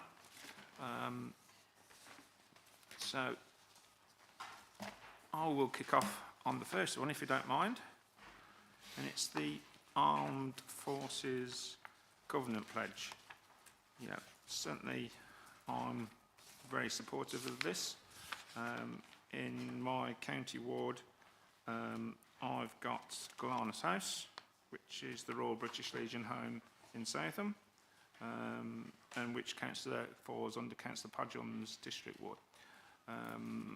I think the item on page 11 of the Cabinet papers, if you can all find it, if you've got your papers with you, I think we should support this and recommend that the pledge be approved. You know, there's some small modifications to the pledge that happens from time to time, but I am fully supportive of this, and I think as over in Scrutiny Committee, again, we should be supporting this and promoting this wherever as much as possible. And it's particularly pertinent that it's come to this meeting prior to Remembrance Day on the 11th. So we're only 10 days before Remembrance Day. So I just wanted to bring this forward. Not particularly contentious, but I think as a committee we should be supporting this and promoting this as much as possible. And I'm proposing that, and I'm asking for any comments into any a seconder of this proposal. Councillor Walden-Huggins, please. Yeah, I'm delighted that this is coming to the fore. I believe this is a notice of motion put forward by the Conservatives, but it's a cross-party initiative, and I'm really delighted that we're moving up the scale as far as the gold, the bronze, silver, gold banding, and I think this is rightfully a very important piece of work that we do here. So again, the detail in here is much appreciated, and again, I share everybody's values with regard to this. I think there's some we're often asked about our provision for those coming out of the armed forces, and I think that this is a document that all councillors will be able to refer to give people reassurance. Yeah, I commend this. Thank you. Councillor Johnson, please. I just want to endorse everything that's been said. It's a shame Councillor Skinner hasn't been able to with us today, because his adoption of a lead role of a member of the council, I think, is a particularly added value to this, and I'd certainly endorse the recommendations and look forward to the pledge being signed. You seconded my proposal, Councillor Johnson. Happy to second your proposal. Thank you, Councillor Johnson. I'll make the most of that. And Councillor Littlelord, do you want the final word on this before we move on? Yeah, I was going to second it, but you've done it once. Fine. I totally endorse what's being said. I think my very, very early years were in the armed forces, so I understand that. What I was very, very pleased to think back on is I never saw a conflict and had to suffer what could have been personal trauma lasting for the rest of my life. I think from the council's point of view, members of the armed forces coming into our community need to be supported. They probably have complex needs, and I think it goes well with this council to support people who have served as well, and I certainly endorse what's been said here. Thank you for that. I support proposed and seconded on War. All those in favour? Yep, unanimous. Thank you. And yeah, brilliant. Thank you for all the people who work throughout the district to support our armed forces and veterans and people who've served in different areas as well. So thank you very much. Yeah, so yeah, as my indulgence on that one, I hope you bear with me with that. I thought we needed to talk about that. I think it was right. So thank you for indulging me on that one. The next item we're talking about from the Cabinet papers relates to the capital budget monitoring period 1 to 6, 24-25. We normally have the portfolio holder here, and he has given his apologies. He's recovering from operation. And I have sent our best wishes for a speedy recovery from the Overeem Scrutiny Committee. So I hope you didn't mind me doing that. And I've been reassured that he's recovering well, and we'll soon see a smiling face at a future Overeem Scrutiny Committee. So thank you for that. I've got one or two questions, and I'm sure Mr. Perks will be able to help them. We've also had the additional paper sent round from the Head of Resources. So if we do want to speak about that, and again, I think we'll work on the basis that Mr Perks will do a sterling job trying to manage some of the questions and answers, and if you do need additional, we'll send questions, and again we'll put those back in the minutes when we get the answers to them. So, who would like to kick off on the capital expenditure one? We are having some finance training as well towards, is it the 21st? 21st of November. Brilliant. So there we are. So that was good. So does anybody want to raise a question, or do you want me to start off first? Shall I start off first? And hopefully some people come in. Just looking at the information on page 44 of the Cabinet, we are in month 6, period 6, it relates to. Actual spend is less than 100,000, and committed is around about 366,000, totaling around about 462,000. We have significant amount of capital expenditure, and obviously the capital budgets do help. When the capital money is not spent, it builds up balances, and that money is then invested, and that has implications on the revenue budget, which will be the next one we'll be talking about. I think what I would like to see is we have got some detail in the papers, but I'd perhaps like to see some progress to say, well, we know this capital expenditure is not going to happen because of X and Y, and the way we set up our budget, it means that money in this budget for 24-25 also relates to 26-27, etc. So a significant proportion of our budgeted expenditure for 24-25 we know is not going to be spent. Is that not unreasonable, Mr Perks? Yeah, I think the comment you make is a fair one, Chairman, that capital projects do sometimes take more than 12 months to deliver. Often they deliver for quite a long period of time, and a lot of it is also Section 106 money, which we're dependent on partners to spend. We need to be clear that we've earmarked that money so we know what we're doing with the capital that we're holding.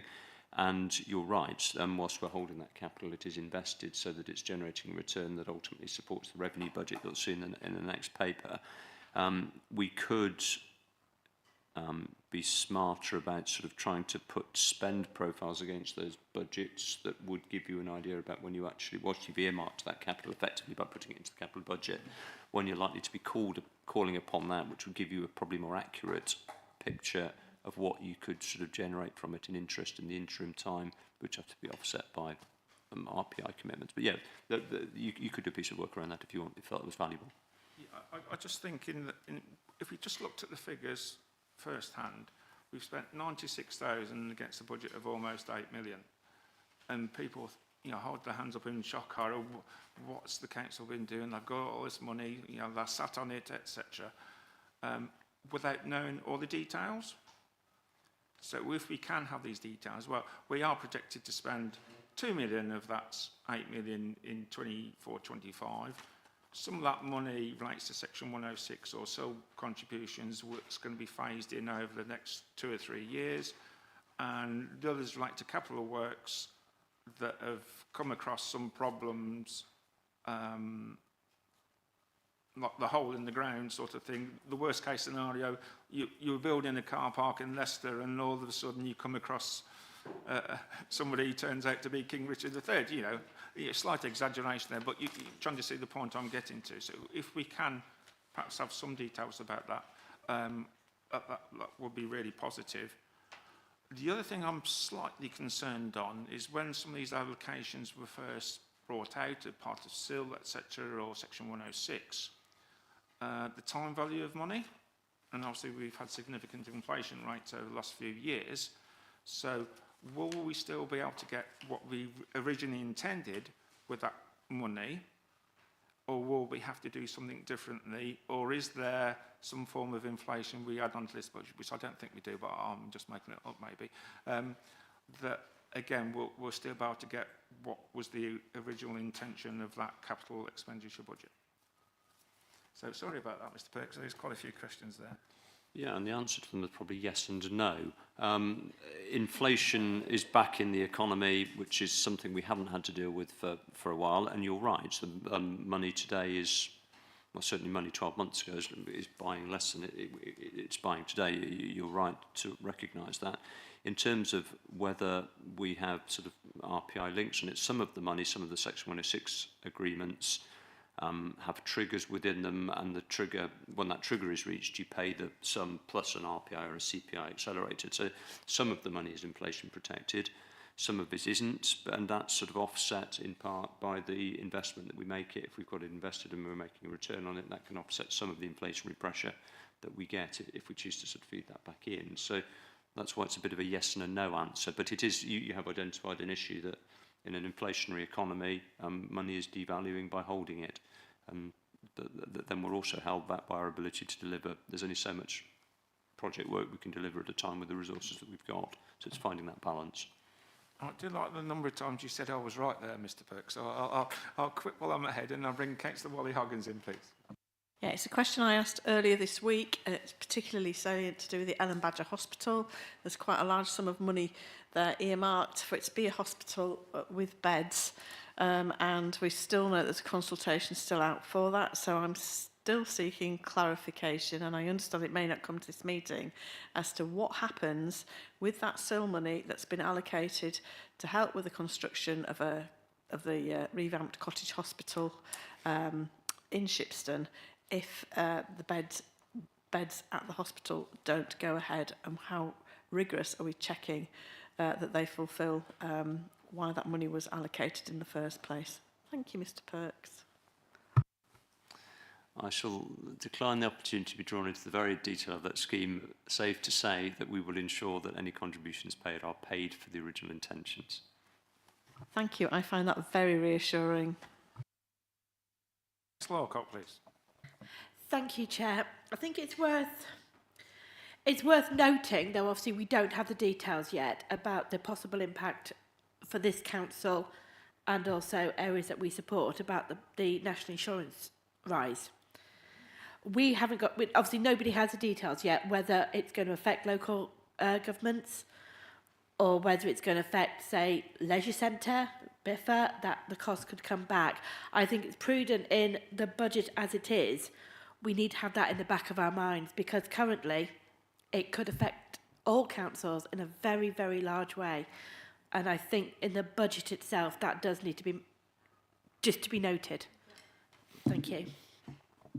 Yeah, I'm going to say I think that's a fair point. We have got relatively healthy balances, which is a good sign, and obviously the knock-on effect is the positive impact on the revenue budgets in terms of interest and receipts, etc. So, but you're right, we've got to have the flexibility. We've got to make sure we are spending the money wisely, and you're correct that potentially that our contractors and subcontractors will be receiving additional costs of employing staff, and this may, so not only current projects we're working on, but potential future projects as well, where we anticipated the tender is likely to come within a certain region, but then that might have to be inflated by X because of the changes in the budget and how we are impacted, and we have little control by overactions from central government. So I think that is a fair point. Right, any other comments on that? I think we've got quite a few things we can report back to Cabinet on Monday. And again, I think there's quite a few points on that. So we can move seamlessly on now to the revenue budget for period 1 to 6, which is pages 59 to 74 of the Cabinet papers.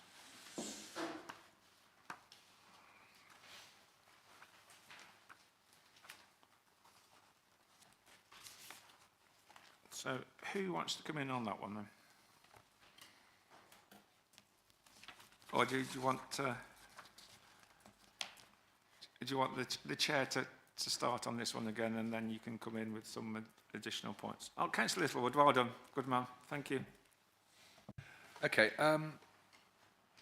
I've gone through the the headlines of this. And I noticed looking at the, I'm going to call it shortfall of revenues, council tax collection, housing benefit administration and benefits, etc., etc.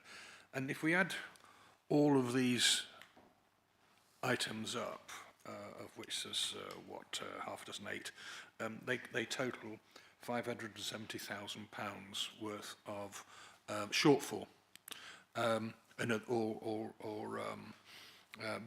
unfavourable variance. Now, whilst I accept that there are some positives as well, with funds coming in ahead of plan, what action do we take where we can take it, looking forward to budgeting for the year? Because if I look at £85,000 shortfall in off-street parking, there's not a lot you can do about that going forward. That is simply a matter of the market. So how do we look to mitigate for these variances looking forward?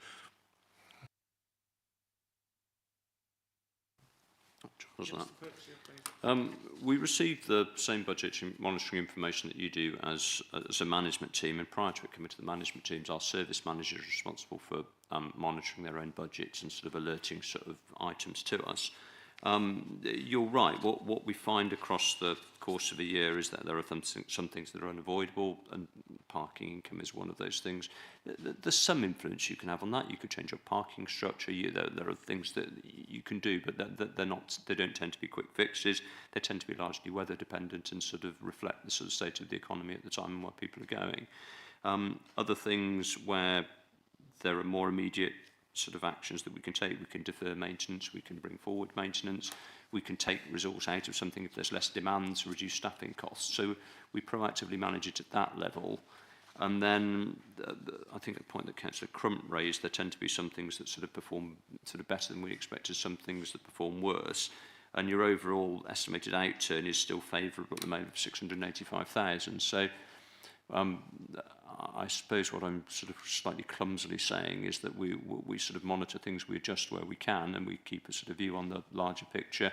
If we were looking at a significant unfavourable balance at the year that required some sort of change in strategy or policy, we would take that through the Cabinet and look for decisions if we felt that was necessary. At the moment, on the basis of this report, we're comfortable that we will be there or thereabouts on outturn by the end of the year, save sort of any disasters in the meantime, which I can't yet predict.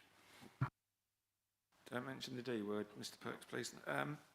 Yeah, there's a couple I'd like to look at. One of them is the car parking budget. I've got some figures from finance, which showed the original budget for 23-24 for season tickets and general parking was around about 3.25 million. The income target now for 24-25 is around about 3.4 million, an increase of around about 160,000, which I think was a uplift around about 5% roughly.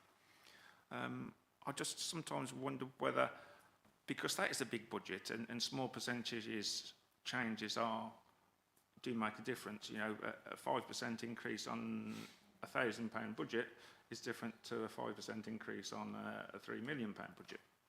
So I just wondered whether we'd been slightly optimistic in increasing the income budget for car parking, bearing in mind past performance, the previous years, some of which were affected by the effects of COVID, you know, particularly I think in 21, 22 and 2021. I do wonder whether we've been slightly optimistic about that. So again, about the robustness of the way projects are being carried out. Secondly, some of, like you say, we've touched on about weather affecting car parking budgets, which is, you know, beyond our control. and it's again sometimes explains why we try and do some of the roadworks in the winter, because you'll be reduced, and you want to get most of your budget in the summer, most of your income coming in potentially through the summer when we have allegedly nice weather. But when that day was this year, I can't remember. So I think we've got that. And I do sometimes, have we taken into account that, we heard about the success of the Park and Ride, which is being run by the county, and that the money will be going to the county. And there are positive implications of the Park and Ride, because we're having less cars coming into town, car sharing, active travel, reduce pollution. But one of the knock-on effects of having less cars in town is they're not parking in our car parks. So again, is there a little bit of joined-up thinking that we need to do on that one? So whilst I'm not being hypercritical, it's just some questions about, because this is a really significant income driver, sorry. That wasn't a deliberate one. It's used in accountancy, honest.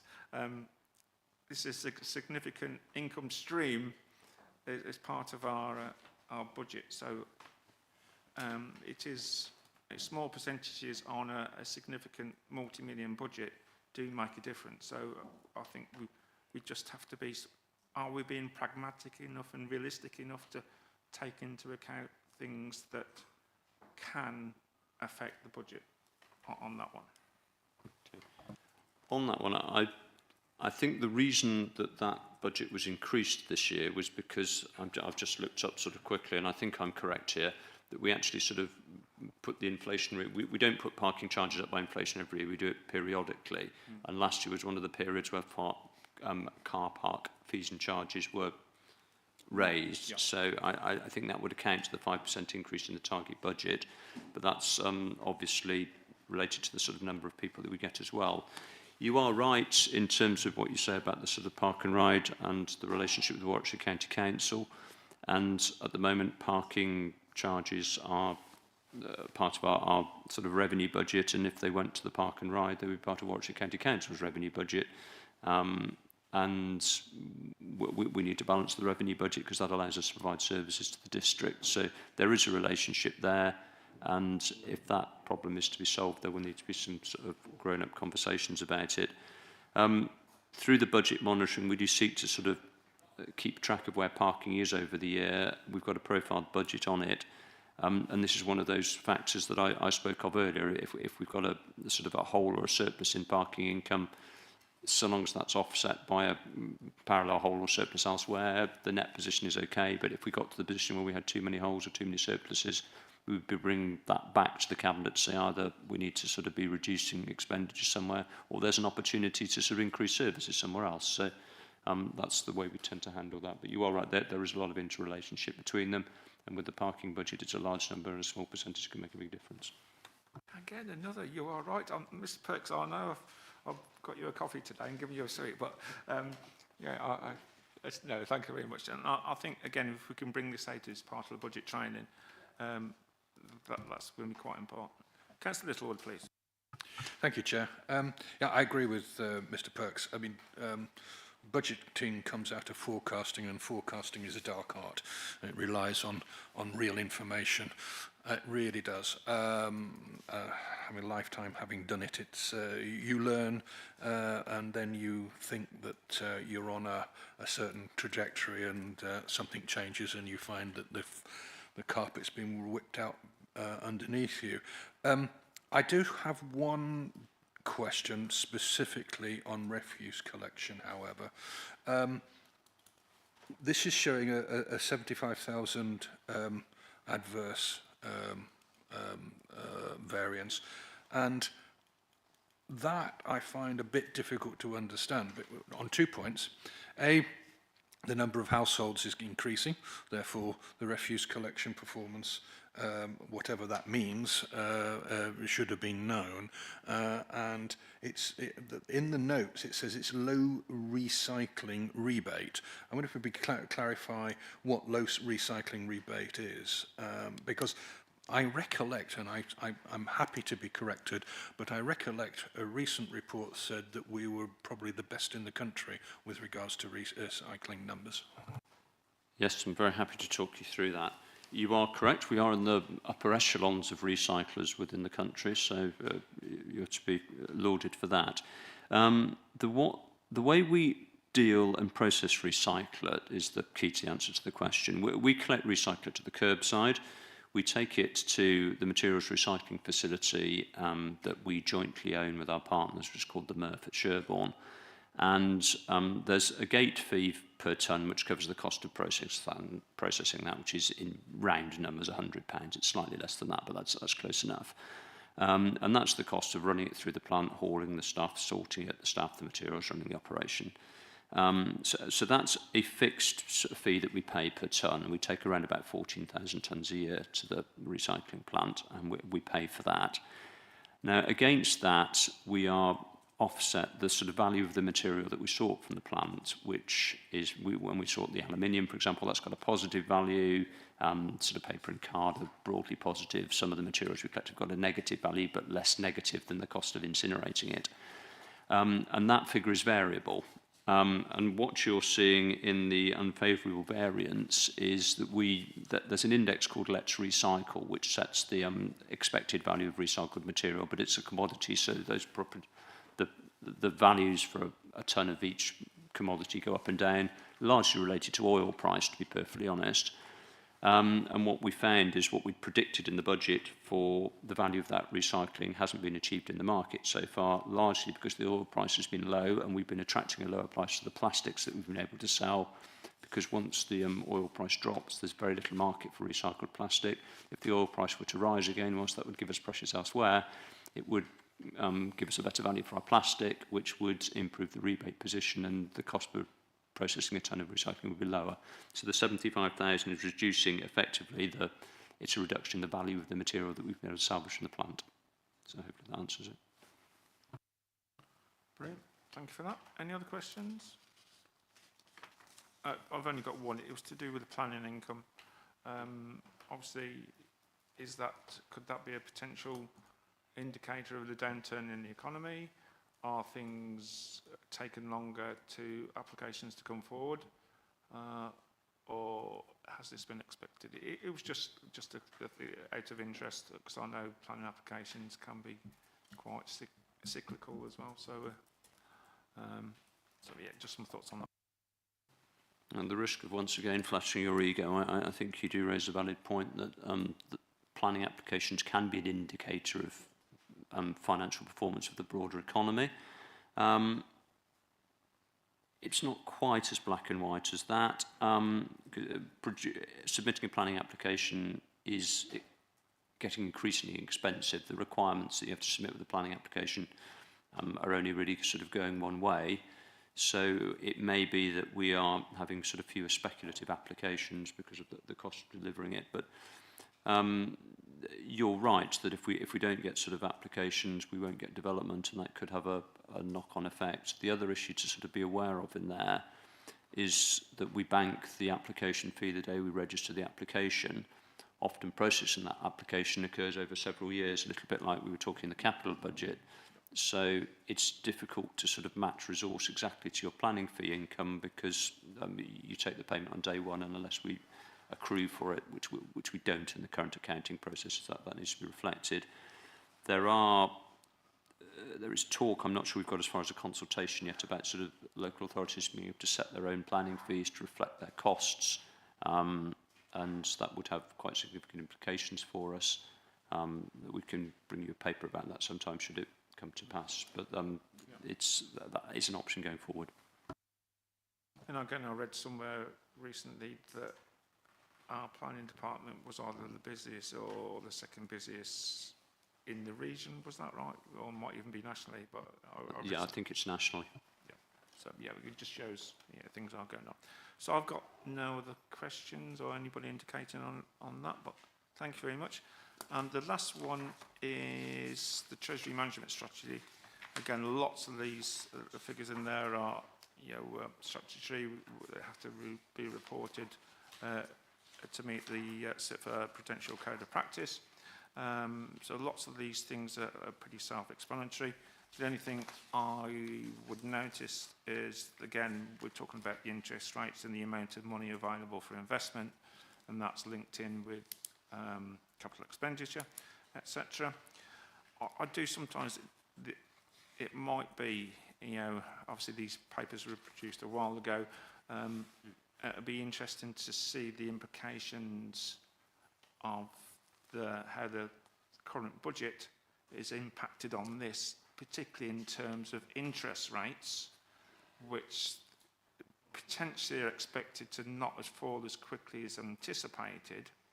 So therefore, that's meaning we could have a continued amount of reasonably high interest receipts, higher than previously anticipated. So it will be good to have, you know, we have an update on a regular basis, but whether there will be some impact or has any work been done to see if there's any implications from the budget. Thank you.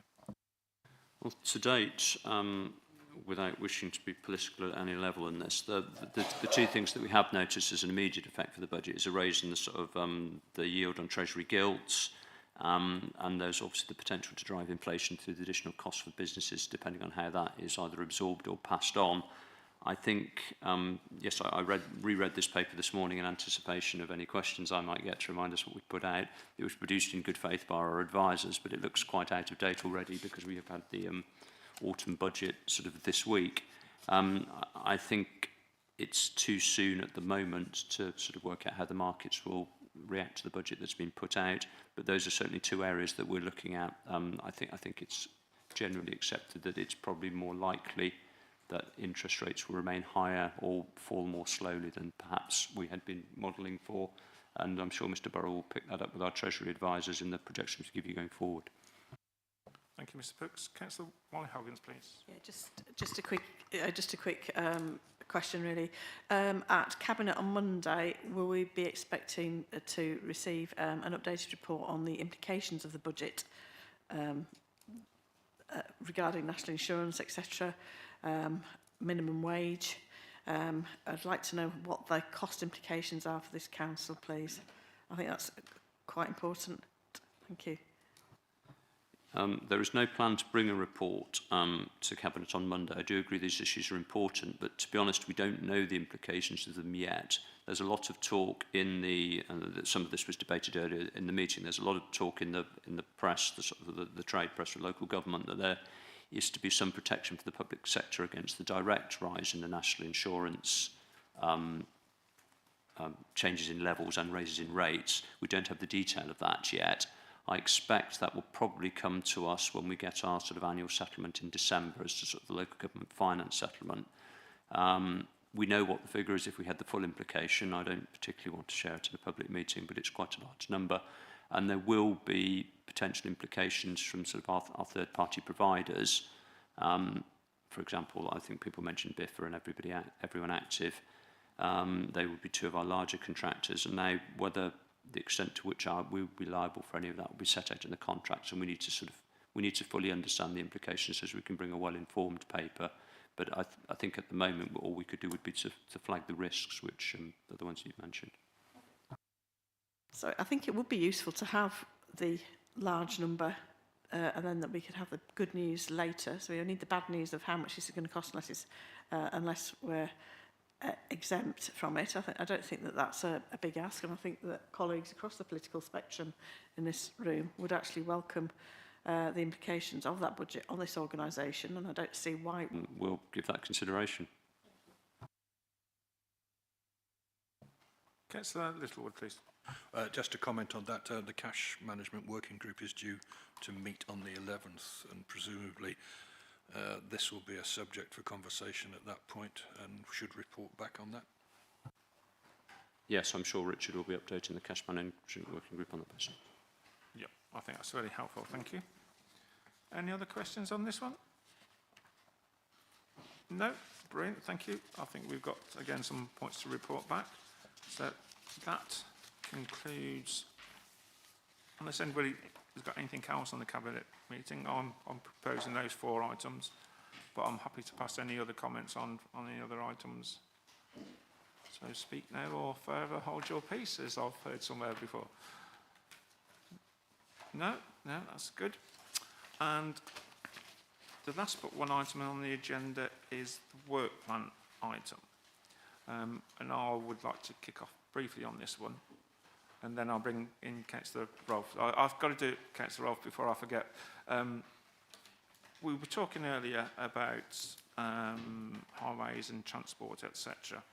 And one of the items that we didn't discuss on, because I think it would take far too much time, and we wanted to try and get the meeting to run to time as much as possible, was to do with safe and active travel.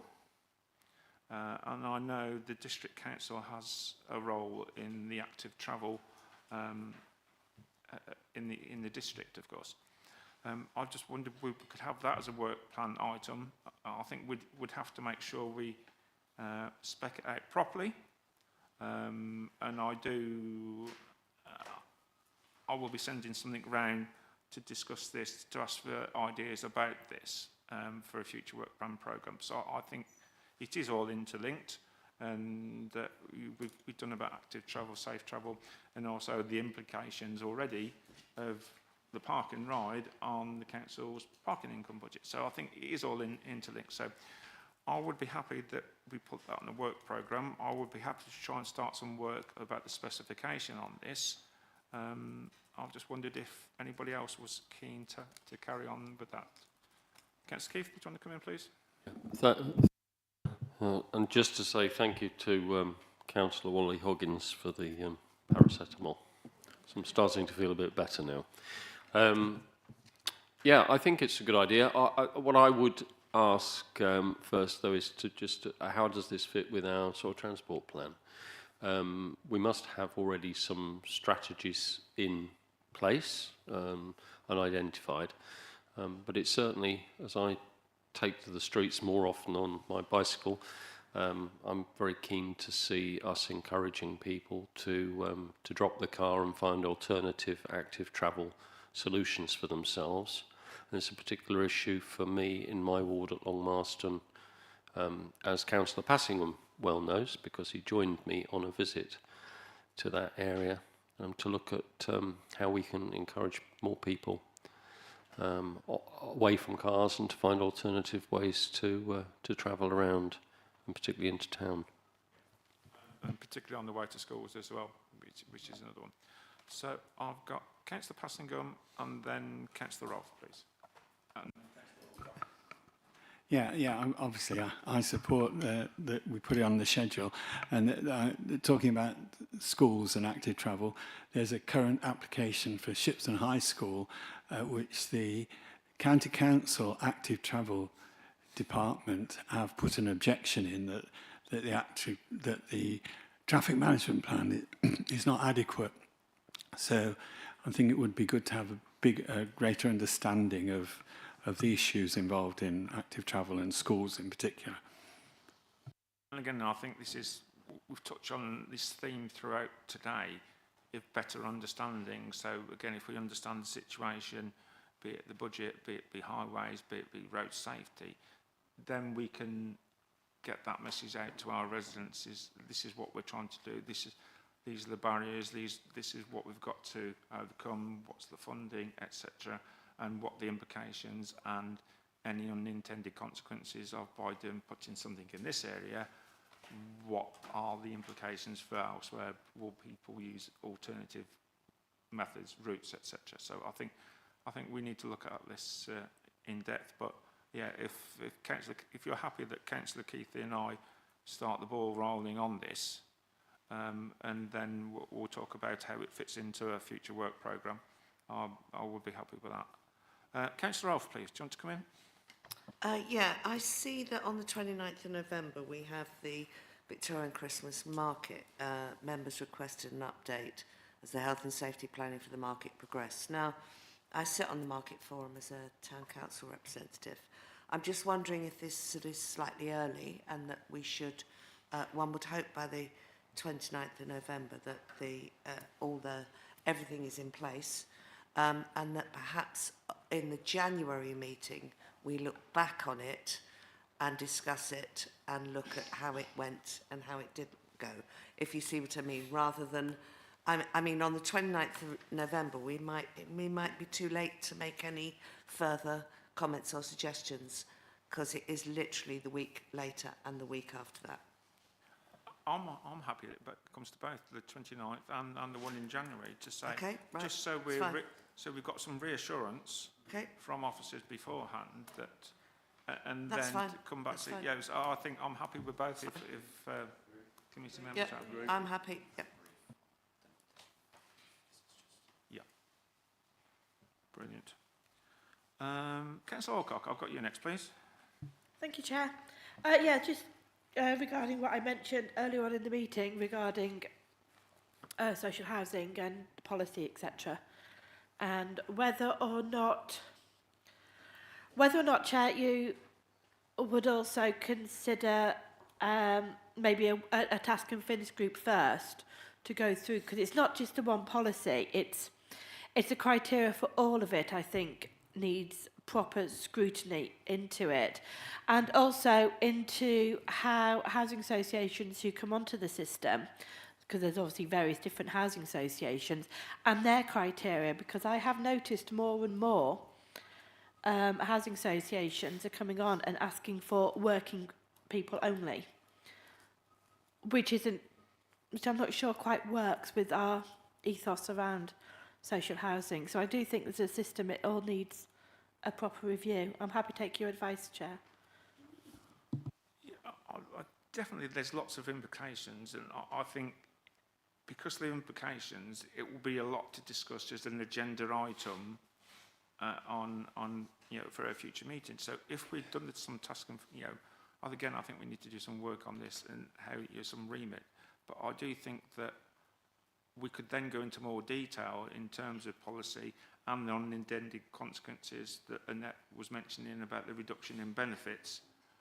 So I think I'm more than happy to do with that, because I think it's a really serious topic. It has implications for families and being apart and not being able to see the children and the mental health on all parties involved. So I think there are lots of implications there. But Mr. Perks, you come and help me, please. Yeah, I think it's a massive topic and a very emotive subject, and no amount of debating will make enough social housing as a result. It's something we have an undersupply of. If the committee feel that we could be doing better, and we probably could, I think the way to address it would probably be to sort of get a general overview presented by somebody with some expertise in the matter. I get somebody from the housing team to sort of come and talk through, and then sort of work out which areas that you would particularly like to look at, having seen a holistic picture, to avoid the unintended consequences. That would probably need to be through a task and finish group, because I think the level of detail we'd need to provide you would be quite cumbersome at a sort of a committee meeting. It wants to be a smaller sort of group who can get under the skin of the topic and probably report back. But I would encourage you in the first instance, rather than to just sort of pick a topic, if we could give you a sort of a holistic view of it and work out where you think your intervention could be valuable, or whether actually, if we gave you the presentation, it gives you the chance to sort of decide what you'd like to do. My recommendation.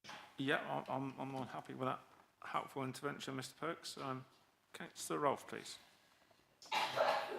Yeah, can we look at, very recently a council did a pilot on free school meals and how families were automatically put onto the free school meals register. Now, Councillor Fradley and I for many years have looked at, from a county point of view, how we can work together with the district council and the county council, and the systems, the GDPR and the systems won't allow it to happen.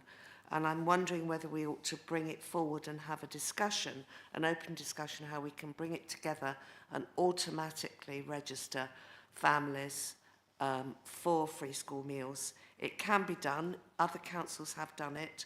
And I think we should look at how we can do it. So as I understand, make sure I'm understanding what you're saying correctly, Councillor Rolfe, you're looking for sort of people who we, as a district councillor, are aware would be entitled to free school meals, making sure the county council are notified so that they get their entitlement through the county free school meal system. Yes. We have, as you know, Tony, Jenny and I came to you probably 3 or 4 years ago to look at this.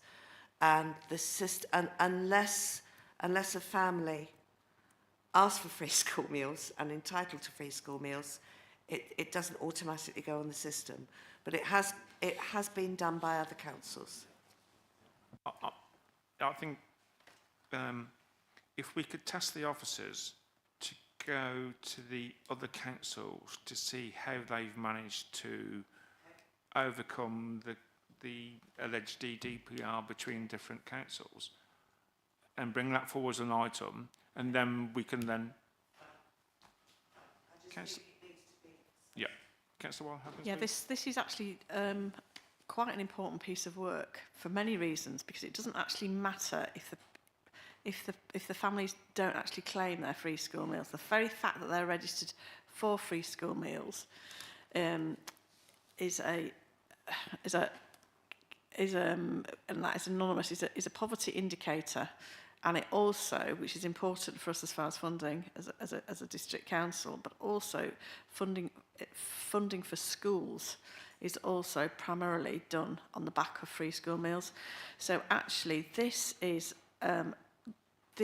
would make a difference to many of our residents and individuals as well. So I think that this is I think on many levels, I think that to do with the winter fuel payments as well, I think that any cooperative work between councils regarding benefit payments and entitlement is something that we should be looking at, because again, it's that whole thing of working smarter, not harder.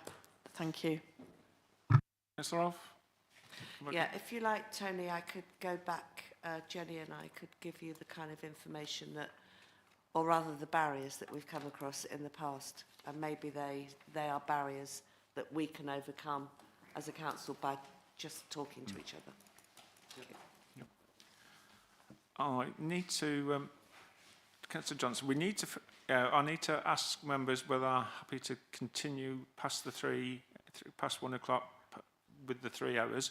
I can't imagine we'll be going on for much longer. So just to cover ourselves, if the members are happy that we continue briefly, very briefly. Councillor Johnson, if you want to ask your point briefly as well.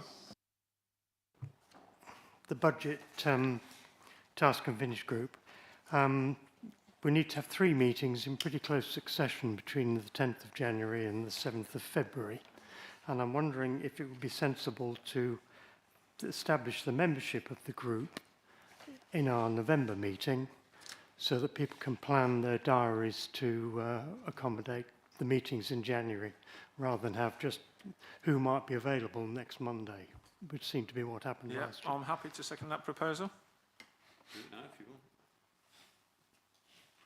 I think we'll do it the next one. Yeah, we'll put it the first item on the agenda next time.